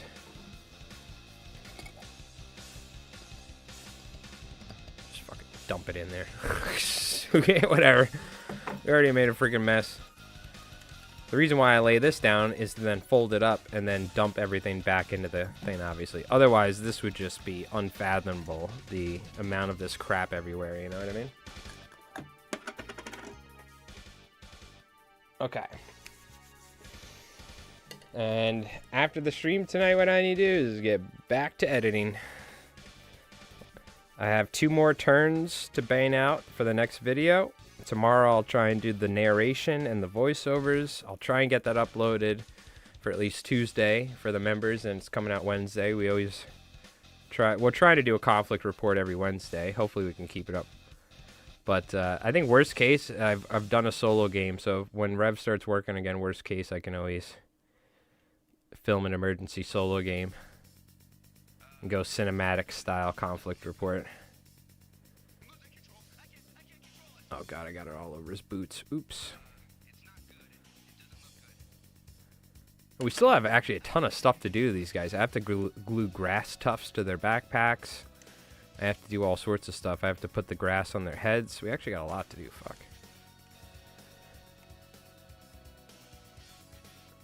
We're going full Turnip28.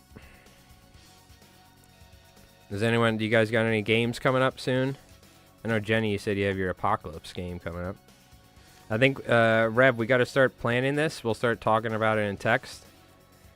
But for 1,000 subscribers, we should actually film like a battle report. Well, no, I guess we could wait till we do it, till we get to 1,000 subs. But for 1,000 subscribers, Tiki was like, "What are you doing for 1,000 subs?" I'm like, I don't know. We should film 3,000 points versus 3,000 points. Something like that. Or 2,500 versus 2,500. But I think we got to do a big game. Maybe that's when we'll premiere the Wizard's Orb device that Sean shared. Oh, you have it this next weekend? Very cool. And what are you playing? You're playing US, right? I think the next game we're going to film, I want to play US. I have all these mechs and everything that I painted. I want to try some like super heavy mech armies. And go like freaking, like I'm playing Battletech or whatever.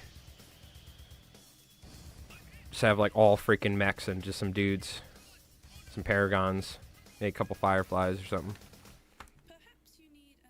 But we painted all those cool Grizzlies and the Kodiaks and the Bruins. I want to use them. Do a drunk mini painting stream. Well, I don't really get drunk, but maybe a little tipsy here and there or something. And that's, you know, we're not too far off, so. But we might do a celebration stream when we get to 1,000 as well. But I won't drink till I get drunk, though. I don't think I've gotten drunk. I think we went to this place that's known on Long Island called the Bordy Barn. I think that was the last time I got actually drunk, and I think I threw up. As an adult, it's been a while. But we could do a big celebration stream. But look, we always got a couple claws cracked around here. You know what I mean? I don't drink every day, but I have a couple some nights. Did you see in the upcoming Festoon expansion of K47, Turkey's officially aligned with the Axis? How will this affect? Yes, we haven't talked about this. Rev actually broke the news to me, and I was devastated. The way I think of it is, there's probably some Turks that align with the Axis, but the majority, they were opposed to the Axis forces. They actually joined the Allies at the end of World War II, and it changed my whole plans. So we went from having a formal Turkish army that is allied with the U.S. and the Brits to now having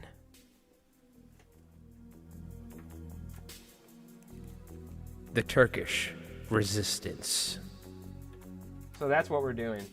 You know how in Bolt Action they have the French resistance? I'm going to do the Turkish resistance, which literally just made everything that I need to do for a custom faction and army 15 times easier. Or at least for the custom minis. Now I just need Turkish people. They don't have to be World War II specific looking weird war Turks. I can find STLs of like, you know, Turkish or like Middle Eastern or Greek, whatever, you know, of just people, like rural people and just everyday people, and then put arms of rift weapons and stuff on them. But would the U.S. fund the resistance? Well, the U.S. and the Brits were already funding the Turks at the end of World War II. They were like, they were going to give them some weaponry and some tanks to try and stop the Axis from working their way into like the Middle East, or you know, from going into Europe from that way. They wanted to stop them at the Anatolian Plateau, essentially. So I could see it. Or maybe they're, you know, there's a couple different ways, right? I don't know how to do it. I kind of want to try and make a custom faction. Brand new army rules. You know, maybe just take some of the abilities from other units, because there's a lot of units in the game that have abilities that other units have. Like the Fireflies. You know, there's other troops that have similar, or the ones where it's like you can fight when they're out in the open unless, you know. But it would be cool to come up with like a custom big chunky unit for the Turks.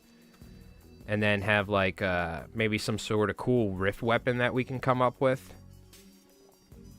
You know, maybe they could use like, maybe they could have like Janissaries with, because back in the day the Janissaries had, in like Age of Empires 2, they were using gunpowder, and like they had these like guns.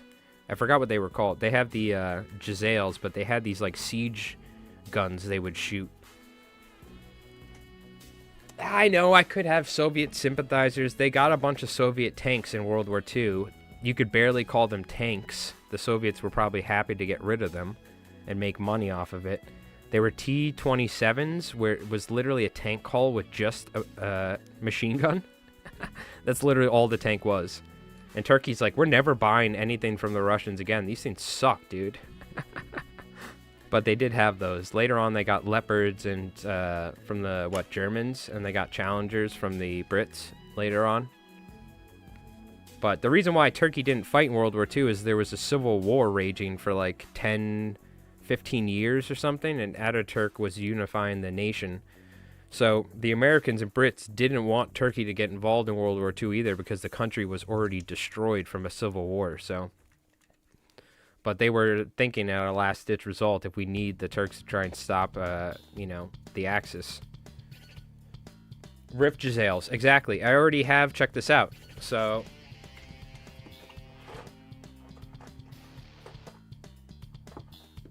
I have Janissaries from Trench Crusade. They're a little big. But I think these guys would be great. These are Zebs. If I can get it to... These guys have Jezzails, right? So I could like just take some green stuff or something and wrap some coils on it and make them Rift Jezzails. You know what I mean? They wouldn't have as long of a range, but they would be more like maybe like 18 inches, or like they would be maybe like 12-inch range or something. But maybe they could have like a good penetration to them. And then I have Janissaries. These are all from Trench Crusade. I think these would work good. I don't know about the Janissaries, though. But there are some different dudes I could find. But I think even this right here, I could just paint this to make it look like Konflikt. I think this miniature would work great as like a basic infantry. And I could have some with regular rifles and some with siege Jezzails, you know? I think that would work good. And then I could have like regular Turkish dudes, like in regular shirts and pants, you know? Then I also have these. These are the Lions of Jabir, which were in the Trench Crusade for the Iron Sultanate. They're all based off the Ottomans. I mean, that looks like a freaking bear or a Shrek Wolfen, you know? So you could always get a big chunky unit. I don't know how that really fits in, but I could always find something, you know, to do, I think. But I think they're going to be, like, I think they might focus on, like, shooting, you know? I don't know if they're going to be super occult. Even though, like, in, you know, in Islam, they were very much so researching, like, astronomy and alchemy back in the day. And that's kind of where this, in the Iron Sultanate and Trench Crusade, they kind of do occult stuff, but it's more so based on, like, alchemy and, like, chemicals and, like, science. So maybe they could do some sort of science-related stuff. You know what I mean? So that could be cool. But I think they could probably just be more like a shooting army, and maybe I can make, like, I could get someone like freaking, I don't know, some STL maker to try and make custom mechs, or we could kit bash custom mechs. Like they've salvaged Axis and US. They could have an Axis mech and they can have a US mech because they've like salvaged them or they bought them off the black market, you know? So they could have like a version of the Spinna series, and then they could have versions of like the US walkers, like Jackals or something. So, like, coming up with custom rules is going to be a complete undertaking. And I don't know if I'm ready for it, but I think we're going to have to try at some point. But I think we could easily make a Turkish resistance army and then adapt normal units. So, maybe at the start, it'll be like the Turkish resistance will use multiple army rules. We'll take one from the Americans, one from the Axis, one from the Brits, and one from the... You know what I mean? And mix and match. And then just take units and apply unit abilities to the Turkish units to start. And then in the future, I can make something custom. I can always start off like that. You know, there's no reason to say, like, I have to make everything from scratch and then release it all at once or, you know, premiere it in a game. I could also start off slow. I don't know. I think you folks are going to have to help. Because I'm not a game designer, so I think if we have more minds thinking about it. So, whether it's in streams or whether I make videos with it, I'm going to be like, chat, what do you think? What do you think about that? Or what do you think, folks? Comment, you know? I need some help with this. We'll probably make some videos on it, too. Like building the army. Your Soviets are more classic sci-fi. Your Axis is a cult. And you're looking at the British, yeah. Could be a very different flavor of weird science in the Axis stuff or whatever. No werewolves, zombies, and unclean things. Yeah, that's kind of what I was thinking. Maybe not like do the mutations of like man, but try and focus on like maybe they have like special explosive technology, you know, because of like alchemy, or maybe they've been able to like manipulate metal and stuff like that through science. We could do some cool stuff like that, or maybe they use astronomy, you know, and they like. I don't know. Mercury retrograde, right? Isn't that something? I don't know. I just remember some of my ex-girlfriends being like, you shouldn't buy this. It's Mercury retrograde. I'm like, I don't care what the stars say. This boat is too good to pass up.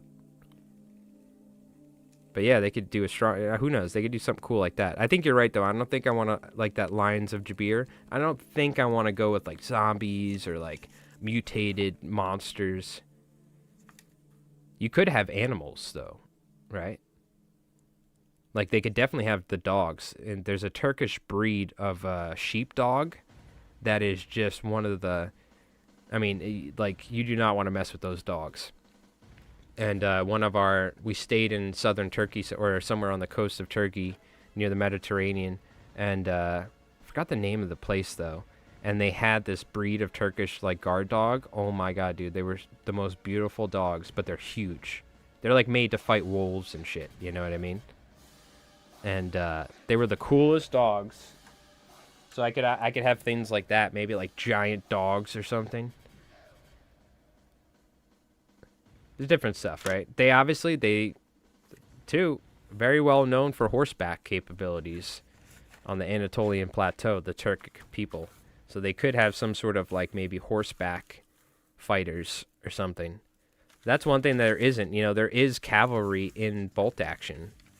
In World War II, you know, the Poles, for instance, the Polish were using were using cavalry. Even in early days of World War II and stuff like that, the Germans were using cavalry in blitzkriegs and stuff, I think. So, like, you could obviously have dudes riding horses, too. Maybe they have, like, rift Turkish bows, like horn bows, you know what I mean? Made out of, like, rhino horn and stuff like they used to use back in the day. These composite bows that are really short but really strong. Yeah, the Anatolian Shepherd. Yeah, beautiful dog. We'll look it up. You guys got to check it out. It's a beautiful dog.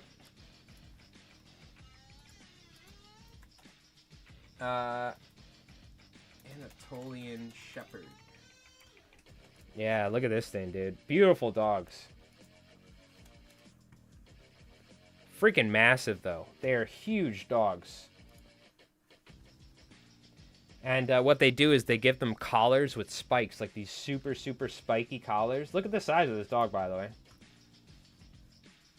That's to give you a size. That's probably a really big one. But that just goes to show you how big the dogs are. And they usually, like in Turkey, they'll give them like these, like freaking, like, they almost look like what you would have back in the day with like war dogs.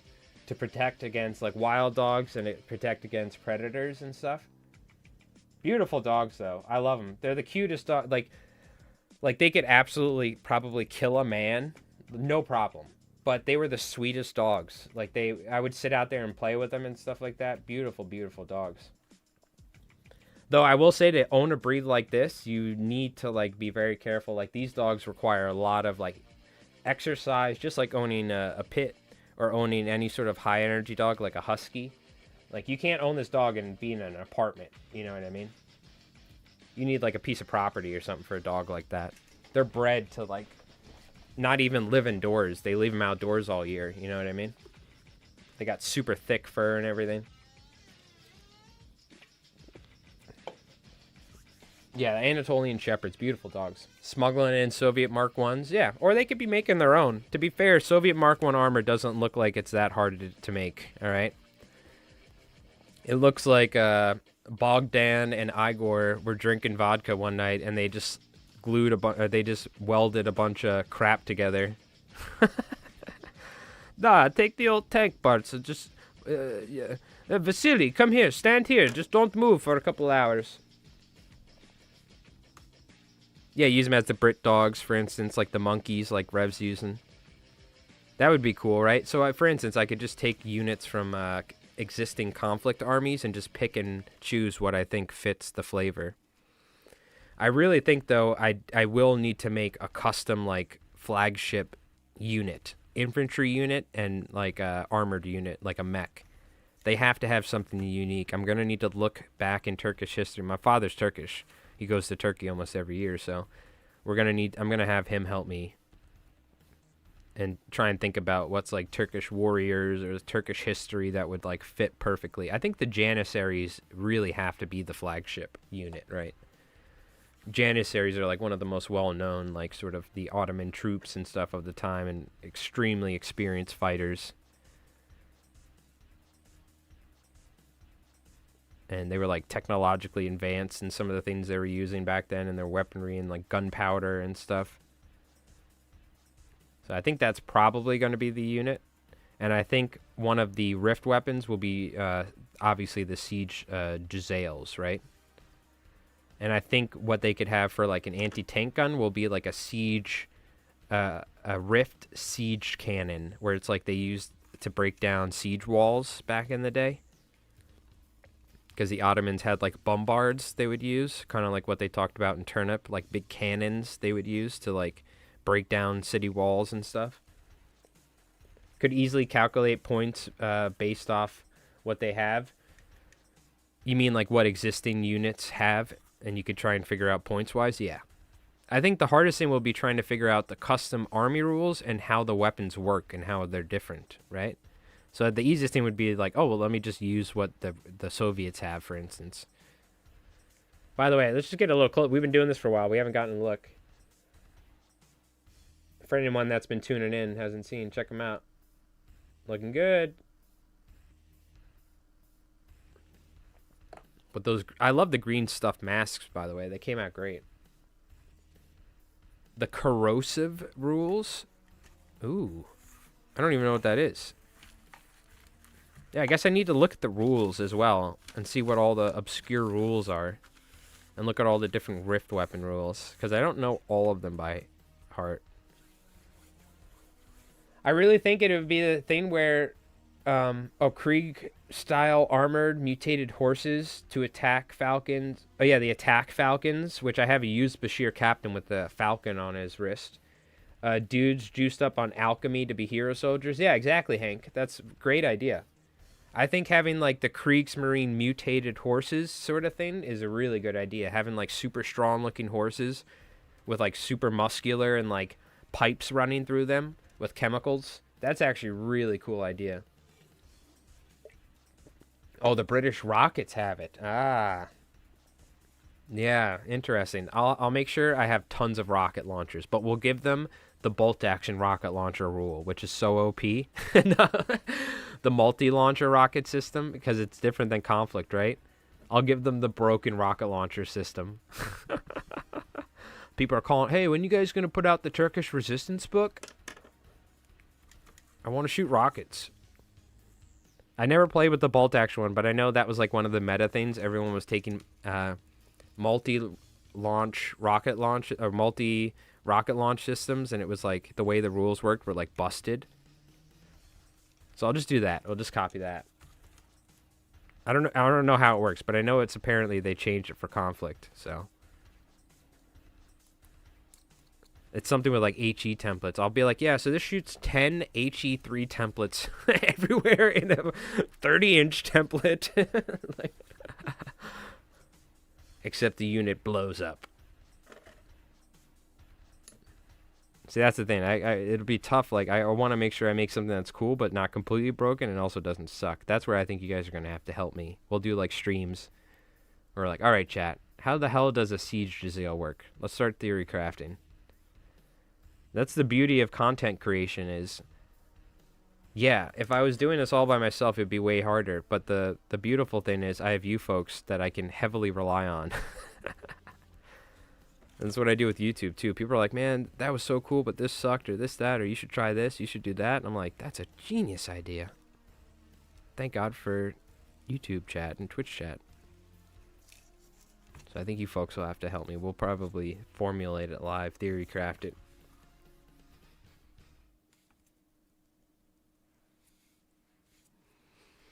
All right, I see the light near the end of the tunnel. I'll probably leave the grass tufts till something off stream. But I'll make sure what we'll do is we'll clean everything up when we're done, and we'll put the two armies side by side and get a little look. Looking good, though. Damn, streaming almost 4 hours already, dude. Time flies by, man. Crazy when you're painting and hobbying. Ooh, a heavy howitzer. Yeah, you could just do like a heavy howitzer for what the bombard profile. And it maybe doesn't actually shoot that far because it's like a cannon compared to like a freaking like an anti-tank gun, but it shoots like a fucking giant like cannonball that explodes. That would be sick. Like a super heavy bombard cannon, rift cannon, filled with like super high explosives and like fueled with like rift energy. Hell yeah. All right, write that down. Write that down. I'll get a thing on my whatever Windows notebook or whatever it's called that I have. I like have ideas written down. I'll make sure to start like writing some of this stuff down, and then we should probably do a stream soon, one of these days, and start thinking about that. That might be a weekday stream, but if we get around to it.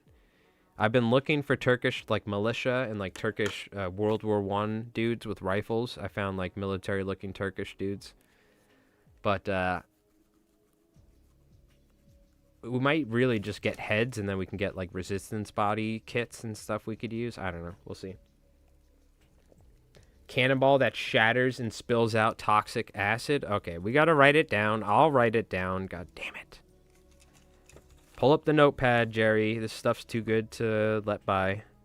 Heavy howitzer profile. Heavy bombard cannon.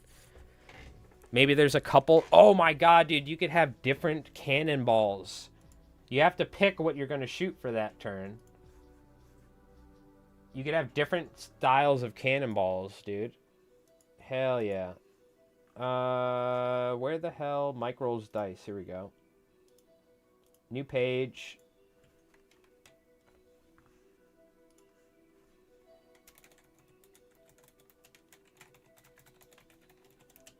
I spelled resistance wrong. Damn it!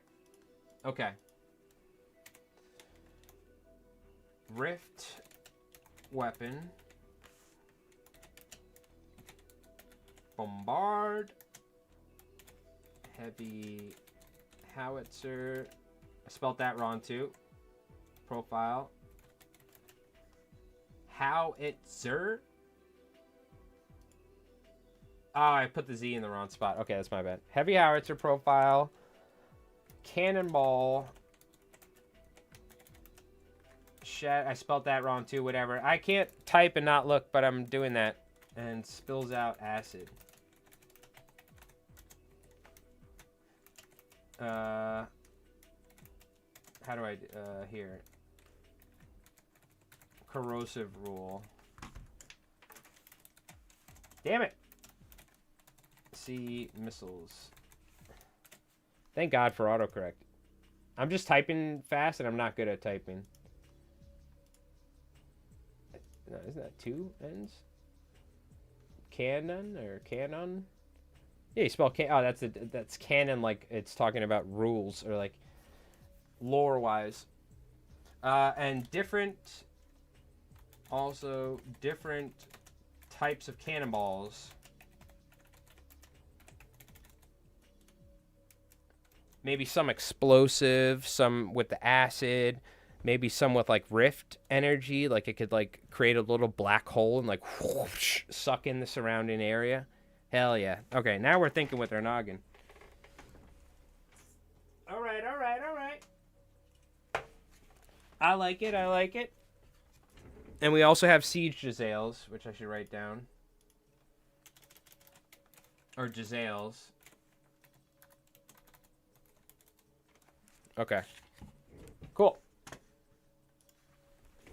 Yeah, I like it. Very cool. Very nice.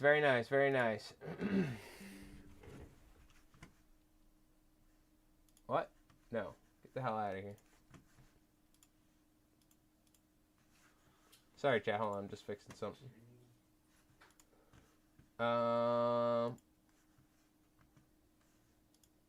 Do that. Okay.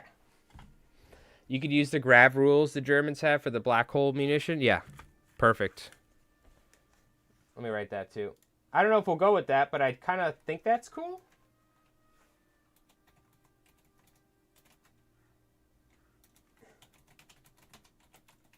A black hole cannonball? You do the black hole cannonball, or you could like do a thing where it opens up a rift and like zombies come out of it, or like monsters. There's like a chart where random things can happen. You shoot a cannonball and like all of a sudden like a freaking creature comes out of this like freaking warp that you open up, like this rift in time space, and sucks, like grabs two dudes and rips it through and closes. There's like different events that could happen. That would be freaking, that could be cool. We can't make it too wild, though. Like, we can't make all the other armies suck. We can't make them OP. But we can have fun. That does sound like there could be some cool stuff. Oh, we gotta consult the rift table and see what sort of random event happens after firing the rift ball. You're, like, causing, like, a disturbance in the time-space continuum. Like opens up a portal. Like the soldier looks through and it's a different timeline where him and his family that he never had are eating like a lunch and having a picnic, and he loses his mind and like blows up his whole squad with a grenade or something like that. That might be a little too much, but you know, the possibilities are endless with the Turkish resistance. It's the beauty of Rift technology. Just thanks to the Rift, anything's possible. Except for aliens. They already said no aliens. I might put in aliens one day. I can't help it, dude. I don't know, dude. What if they're up at the moon? The moon base. They might not say there's aliens on Earth, but who's to say there's no aliens on the moon? We're definitely doing something with aliens. 100%. They're going to hate it. I know the people at Warlord, but the people love aliens, right? Especially if they go to the moon. I think we have to have some sort of alien thing. Like, why would you go to the moon? For the aliens.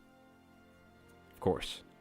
Now, it's probably because, like, resources and stuff, and, like, you could maybe fire lasers at Earth. I don't know. Aliens are overplayed. True. But it also fits into the wacky, I think, into the wacky nature of the game. Like having like, and I'm not talking about modern day aliens. I'm talking about little green men. Like 1944 or whatever, 1950s Roswell. Like I feel like that's like the exact sort of timeline and thing that Konflikt. But I get it. Maybe they don't want it. That doesn't mean they can't stop me from having freaking Roswell. I mean, we know for a fact that Area 51 is where the Paragons were made. So, you telling me that they, you know, in the other hangar next door, they didn't have some UFOs?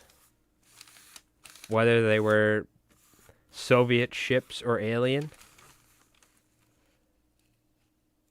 They literally confirmed Roswell in the, right? Don't they say it's Roswell? Or don't they say it's Area 51 that the Paragons come out of? In the secret military base? As long as they're not in the Rift. No, they don't come from the Rift. The aliens come from, whatever freaking planet is like 5 light years away, and they came over here to do some probing. Stick stuff in people's butts. Classic alien stuff.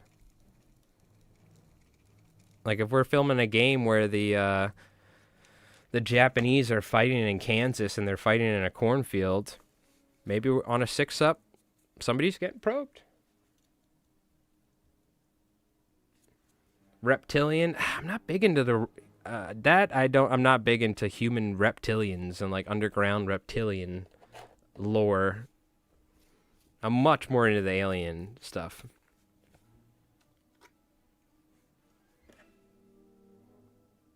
Personally, I don't know. That doesn't mean we might ever do it, but I could see like Roswell and that sort of like goofy little green men or like the gray dudes and like you know, like classic UFOs like on like a string floating around. That seems like it fits perfectly into the universe. Like give me a dumb UFO toy that I can hang from a string and go like give me like some xylophone noises. There's like whatever the name of that, the theremin. Give me a theremin soundtrack. That'll fit perfect in the intro. Area 51 is established at Los Alamos, so it's an alternate Area 51. Gotcha. It's Area 51 nonetheless. All right. No aliens, I get it. That means we're going to have to play a whole nother war game where it's all aliens.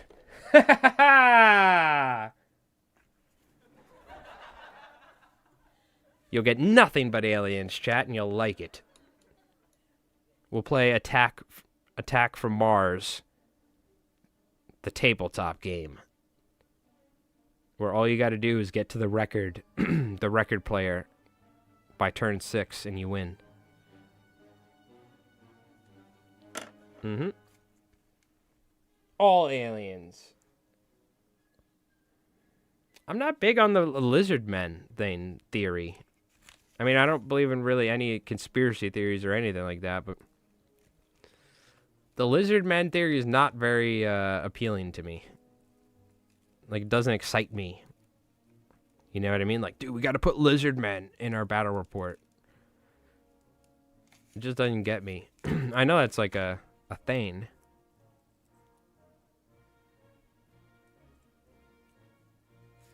But damn, I wouldn't mind doing some crop circles, cuz. Mars Attacks. Yeah, whatever. You know the name. It's like, oh, only you. That one song where all the aliens' heads were blowing up. I'm a little shocked there isn't an XCOM's minigame. Is there not?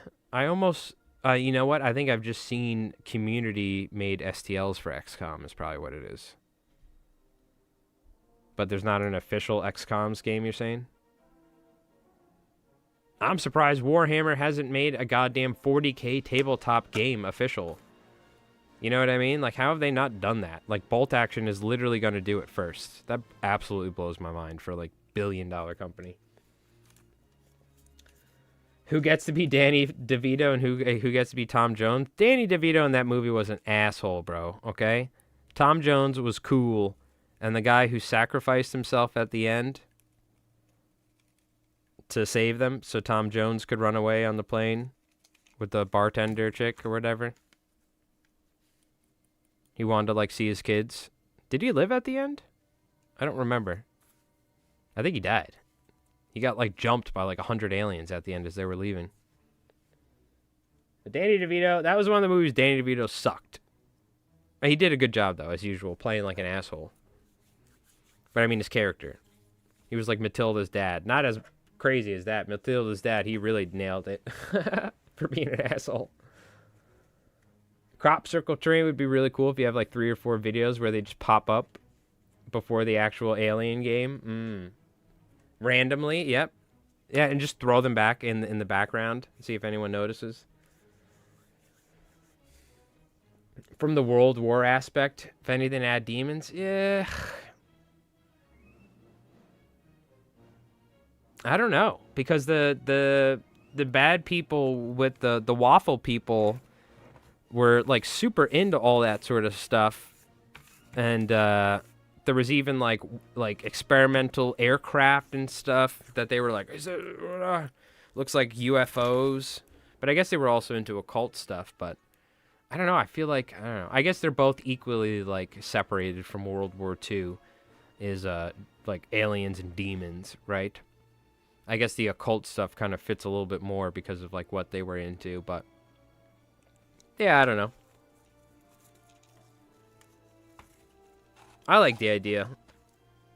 One day. Well, the good thing is it's my YouTube channel. I can do whatever the hell I want. So that's good. What Warlord can't tell me whether or not I can put aliens in the game. Alright? They just don't have to be a pivotal feature. But they could show up when we're doing a game in Kansas in a cornfield somewhere. In turn 4, randomly on a 6, a beam shows up, like, and just sucks up one of Rev's infantry units into a UFO and flies away. Was it the Axis? Was it the aliens? We'll never know. All I know is it helped because Rev's probably winning that game, so I need to suck up one of his units with an alien ship. Aliens will be more grounded than Emu and his bodyguards? No, what do you mean? The Emus and the bodyguards is totally conflict coded. A dude from the modern day who's a rapper and has smuggled emu eggs across the Mexican border in 2025? You telling me that doesn't fit into the conflict universe and he raps about fishing? No. What do you mean? This battery, like, almost exploded just now by accident. This battery got super hot, dude. Maybe I won't use this one. It's not super hot, but it's like... might have got damaged or something. Or it was just... I don't know. Oh, yeah. For the homebrew, I think it'd be cool. Officially, it's not part of it for sure. But, I mean, we've already had dragons. We've had, like, wyverns and Dracula and stuff. So, on the channel, we hold those. Anything that just seems cool, we're like, yeah, let's do that. And we're like, nah, it doesn't really fit Conflict. Then, nah, okay, we won't use that. Usually, Rev kind of reins me back in sometimes when I get excited. All right. You know what? Let's do a, let's just do a little... Well, I took the batteries out already. Yeah, that's all right. I think we're good. The last thing I got to do, which I'll do off stream, I need to static grass or grass top, probably static grass, the tops of the carrot heads here. So they got carrots on their helmets. That one's green stuff, but where's one with an actual carrot? Because I broke it off. Actual carrot right there.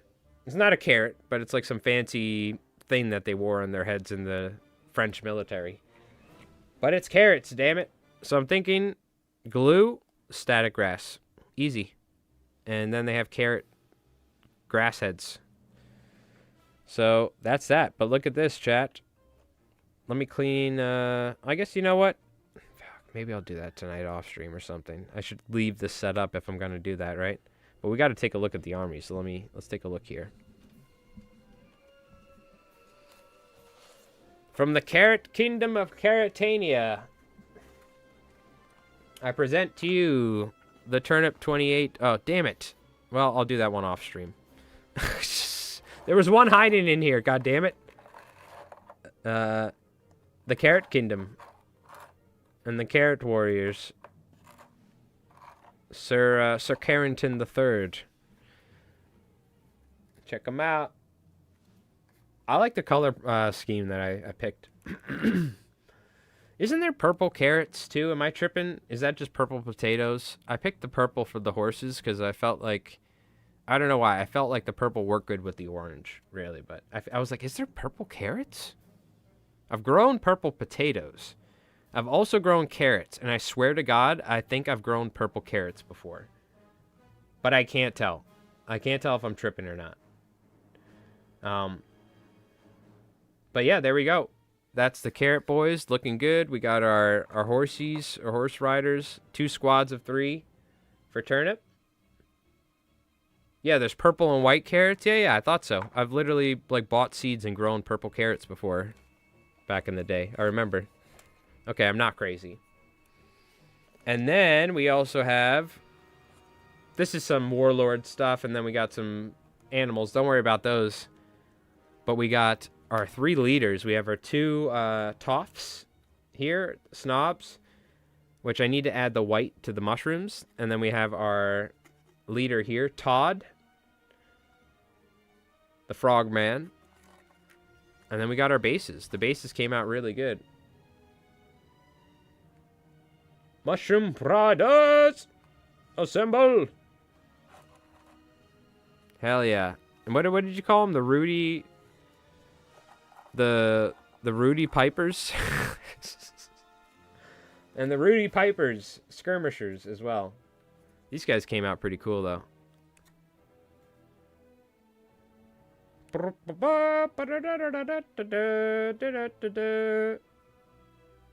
gotta paint the white on the mushrooms. Very nice. Alright, chat. Well, I'm gonna consider that a successful hobby stream right there, baby. I will need to vacuum, without a doubt. And I'm gonna need to vacuum my desk and everything else, because there's crap everywhere. But, it's pretty good. Not too shabby. I guess maybe I'm going to take a break. I'm going to eat some food and stuff. I should do some editing. Maybe before the end of the night, I'm just going to do the carrot tops. Do the grass on the tops of those guys. And last but not least, we'll do one right now. This is something that's super turnip coated. You take a grass tuft like this. And the kind of like dead grassy, the better, I think. Even though we kind of went with a greener grass for the floor, but the grass on them. And then what you do here, baby, is you just do something like this. This is very turnip coated right here. Come on. Just take a grass tuft and go like this. Put it on its back here. Like that. They put grass tufts on shoulders. I don't want to do that because I don't want to cover it up. But just something like this. And it just can transform the model to make it look very turnipy. You know what I mean? So like, for instance, we could do it with one of these guys like this. We could do it like this. Just something like that, you know? That is like the quintessential Turnip28 look. Grass on the head, beaky helmet. That like fits the flavor really good. So you can put one on the back, put one on the head, because these guys haven't earned their carrots yet. They haven't earned their carrots, bro. Or they lost their carrots in battle, which is dishonorable, in my opinion. Should be death, but maybe they were spared by their commander. But, yeah. So just little things like that to finish it off, and you're good to go.